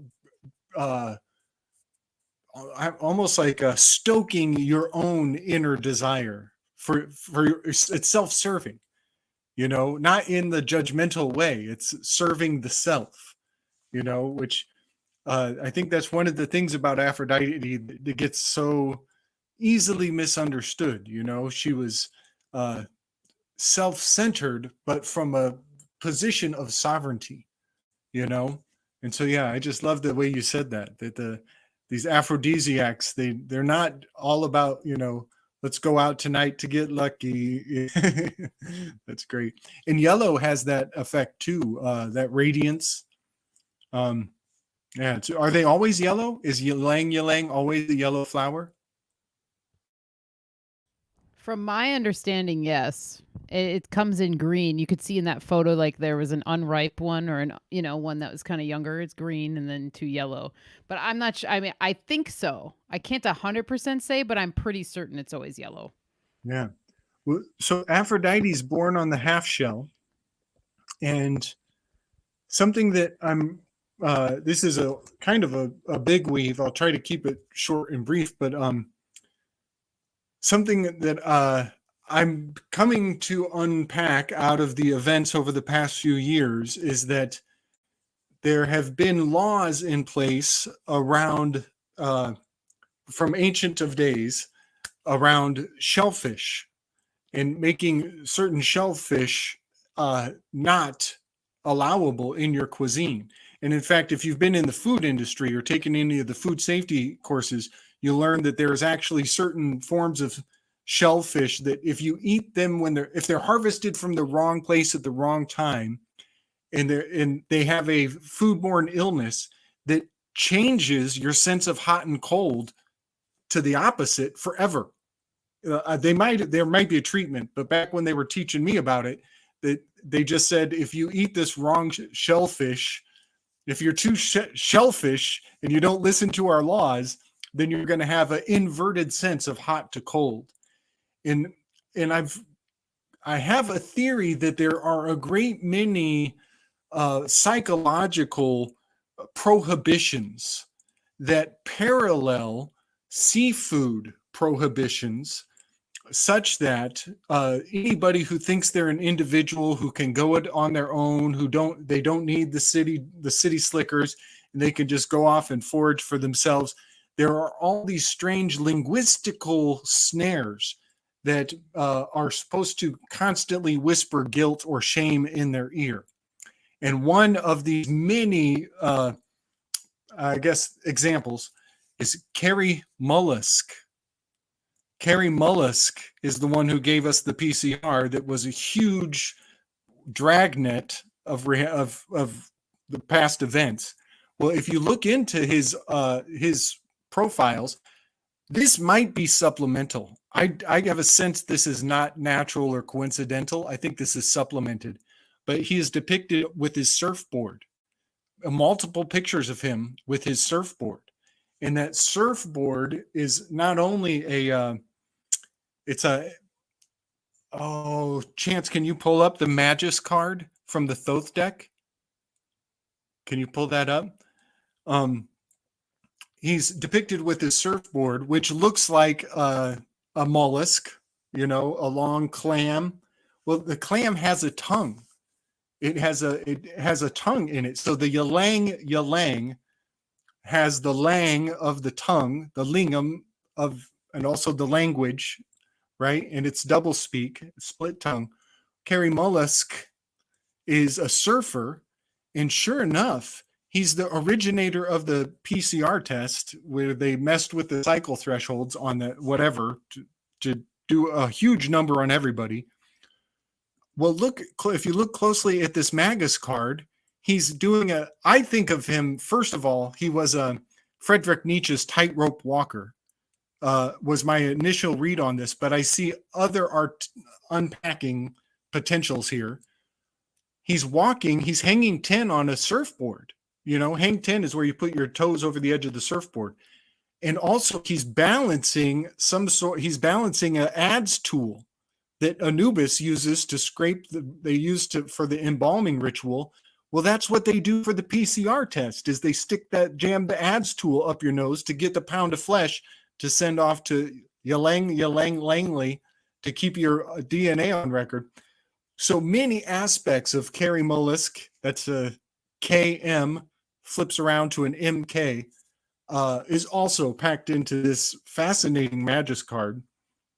But my point here is, I think this is a huge spell to keep the individuals and those who think that they can go it on their own, to keep them in a state of fear so that they constantly have to come back to suck on the great teat from the giver monster in the sky. But look at the color again with the gold, that ylang golden color. And he's shamelessly naked as well. He's so proud. So yeah, I just thought I would kind of throw all of the spell of keeping the individual in some sense of reminder that, don't let your narcissus carry you away too far from civilization. The 10 tribes of Israel, they're said to, if you know about the aquatic ape theory, I'm basing a lot of this around the aquatic ape theory. And that is that the 10 tribes went wandering off eating shellfish and following the shorelines because they were so selfish. And they get what they deserve because they didn't stay within the parameters of the laws of the masses. So yeah, huge there. I love brains, Gabe. I love Gabe's brain, OMG. I just want to add one little detail to Gabe's weave. You brought up Carrie Mollusk. Mollusk is philologically, it's Murex or Murex. Murex is what is harvested to create the royal purple. This is the Phoenician purple. It's kind of more of a bluish purple, but just wanted to point out they used mollusks to dye their yarn for the tale that they were going to weave. Nah. The PCR test was how they managed to color their whole story, as in make everyone believe in it because everyone's getting tested and cooties positive. And one quick thing, the Murex actually makes both the blue and the purple. If you look into it, it covers both of those bases, and those are the garments of the high priest of the ephod, wears those colors to go up on the mountain and see, commune. And the other place where you can find it is the Caribbean. Right. Yes. Right off of Jekyll Island is one of the. Why I'm thinking of the Caribbean is just because we're talking about passion flower, and that's like all over Bermuda and the southeastern Florida, United States area. So I already had it on my mind. So let people in. Why are you even talking about the Caribbean? What were you going to say, Mario? Well, I was going to say, I too love Gabe's brain and would like to add to this weave real quick. So the Magician card corresponds with Mercury. Mercury is Quicksilver. Does this make the Magician the Silver Surfer? Just a thought. Yes. Just throwing that out there. 100. 100%. I love it. Oh, I love it. And that's the medical. Also, the medical caduceus with that Mercury spell. Fascinating. And gotta make that dollar, make those clams. You got to make the clams. Which, that was wampum. Clamshells were wampum back in the day. That was actually, let's bring it back to Indigenous Peoples Day. Those clams, that was wampum. That takes the shellfish spell to another level. Whoa. Okay, I got to sit on that. Yeah, and currency has been part of this weave the whole time. I need me some ylang.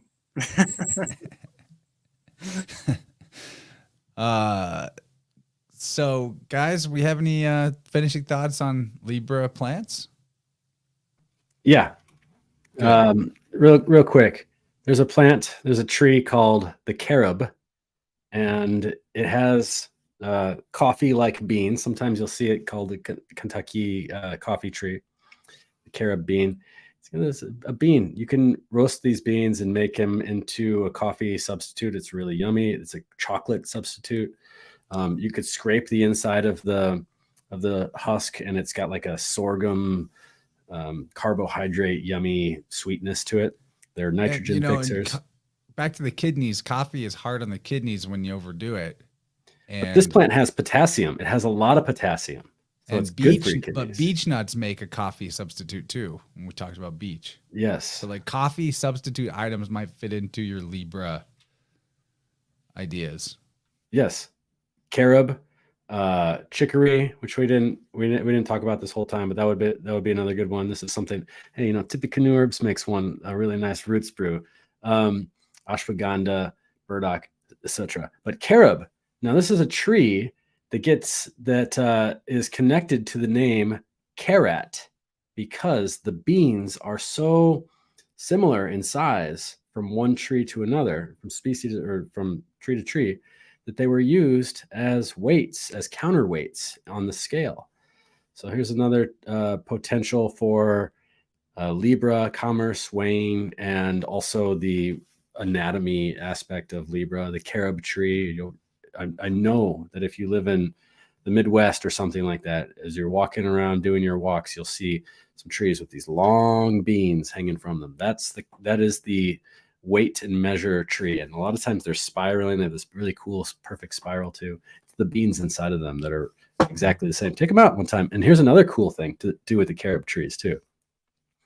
You could take them off and turn them and just dry them out. And they dry as rattles, little rattles inside, and you can use them as little rattle instruments. And that is a shamanic tool. That is just a little kid instrument, but it can be profound in a lot of ways. Just the shaking, the rhythm, and it's also rattlesnake medicine too. Rattlesnake medicine is about dispelling venom and toxins and stuff like that. Yep. Wow. Are these the ones? Are these like very common and they are prolific when they come off the tree? It's like in considerable abundance. Yep. Yeah. There's a similar tree in North America that's planted ornamentally. It's called the Kentucky coffee tree, but they're all very, very closely related. The carob that this is referring to is like a Middle Eastern carob that is grown for its culinary, but the word carob and carrot are, I don't know if carob comes from carrot or carrot comes from like CARIT, like a carrot of gold comes from this tree, but they're one and the same. I just raked a ton of them the other day. I'm going to go out and harvest some of them. That's fun. Use them for some of your rattles. Yeah, man, that's exactly what I'm thinking. I love it. That's so glorious. Thank you for that. I care about my rattles.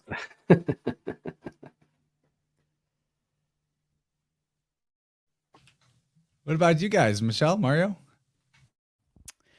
Well, I would say the thing that does come to me though is while I was preparing for this, I mentioned it to Kyle, but I totally felt the scales of Libra. I felt back and forth a lot about the plants. Like I was like, all right, I could go this way, and then this would be good, and then okay, and then I like really took some time to meditate on it, and then the three that I presented, particularly the golden seal and the liang liang, were the ones that were like boom, boom, boom. So I knew that if I just took some time to settle and use that center point, that there would be some plants that came through. And so I really felt that during this. So anyway, yeah, I just find that the balance that a lot of these plants bring is really beautiful. We were talking a lot about that, and so that's kind of like my closing thoughts on what we talked about. And as always, beautiful and really fun. And wow, 12. We got through. That's awesome. So we did the whole great zodiac. job, everybody. We did. Yeah, especially you and Kyle, because Mario and Gabe and I, we can just show up to these, and we were already living this life where we kind of just synchromystically let things pop out in the weaving. But you guys have made it a life study to bring us this plant medicine and the deeper spiritual significance of our world here, and how it's made for us. We're made for it. It's not like just this random chaos. And this type of study, I think, just absolutely reinforces people's foundation in whatever their lens to view the world is, spiritually speaking, taking people out of the mundane and the material that they may be forced to be walking through in their day-to-day, to re-invoke the magic and mystery and the childlike wonder of their lives, of their existence, through the teaching that you guys provide about the plants, and also the hope and the confidence that comes from knowing if the whole system crumbled, and hopefully most of us are done going to doctors anyway. It's been forever since I saw one, but that it's not that far out of reach, that whatever you need is growing within 5 feet of your front door. Whatever you personally need is probably that close. Nature works that way. You said that on Crow, and that's so true.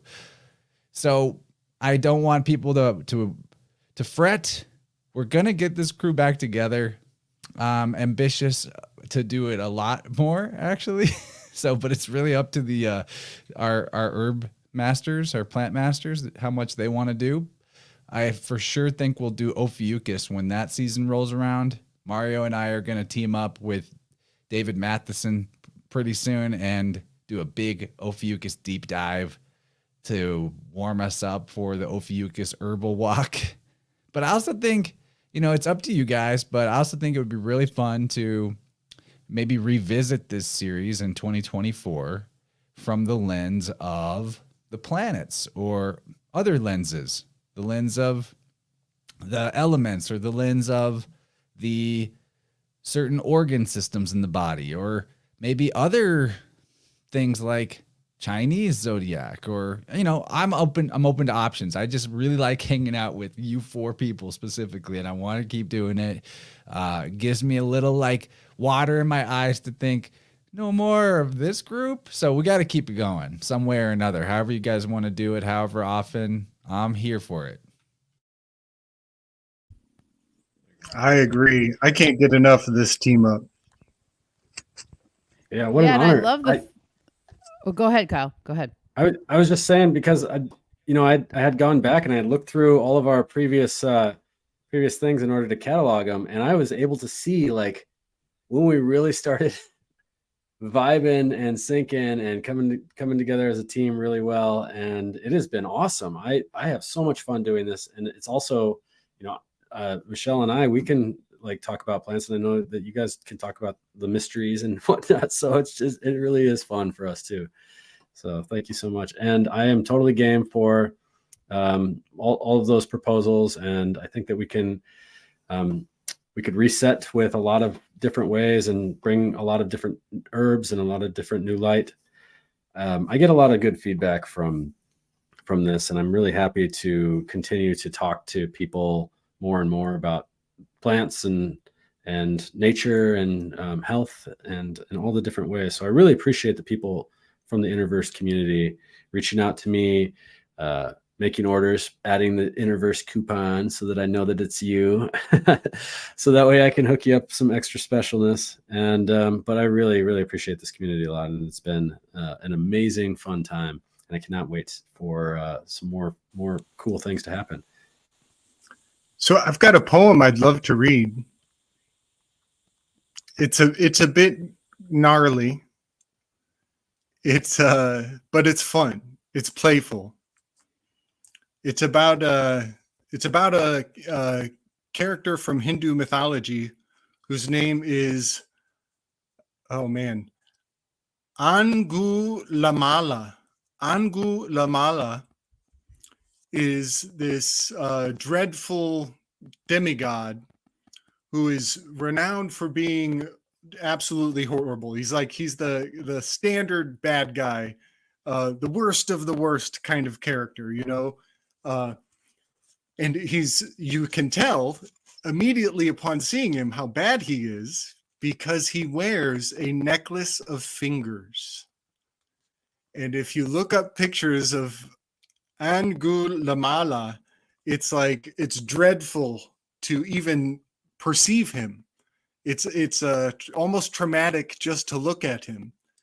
But the funny thing is the fingers are pointing back at you, and so whatever projections you might attach to him, he's got that he's rubber and you're glue kind of spell going on.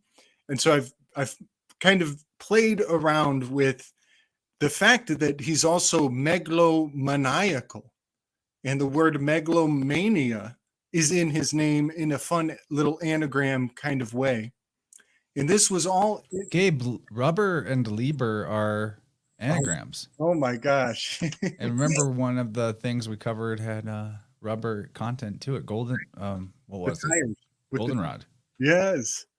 Wow. So he's Libra and you're glue. And whatever you put on the scales come back to you. So yes, and I'm also this is inspired from essential salts. He does a lot of research on Friedrich Nietzsche, and fans of Nietzsche are known to be megalomaniacal, or these studies are said to lead to megalomania. Well, all of these are just more of the shellfish spell. And so what I'm playing with is the fact that if you put your finger in one of these clams, it'll steal your finger. It'll snatch your finger. It's that responsive. And so there's a bit of in Frederick's mind was like a steel trap. And so I'm just kind of putting everybody's mind in where I was when I wrote this poem. It's called Free Drake's Analima. Angulamala's touchy mantle prestidigitates an intellectual F sharp. Wrathfully, he displays his record scratch pomegranate subject matter, never betraying, ever forbearing his megalomaniacal no-touch techne of snap thread, saddle joints, primed to blip onlookers into a certain loss of thinking space apprehension. He obviates self-consumed mussels and shellfish on account of the pearls between each pointing digit. The end.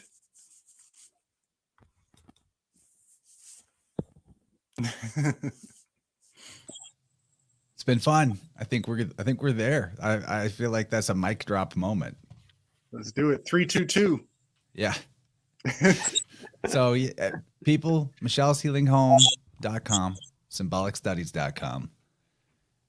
Tippecanoe Herbs, use the InnerVerse coupon code if you pick something up from there. Get yourself tuning with me. Check that out at my website, innerversepodcast.com. All of that linked in the show notes, and we will return. So watch out for it. Much love, everybody.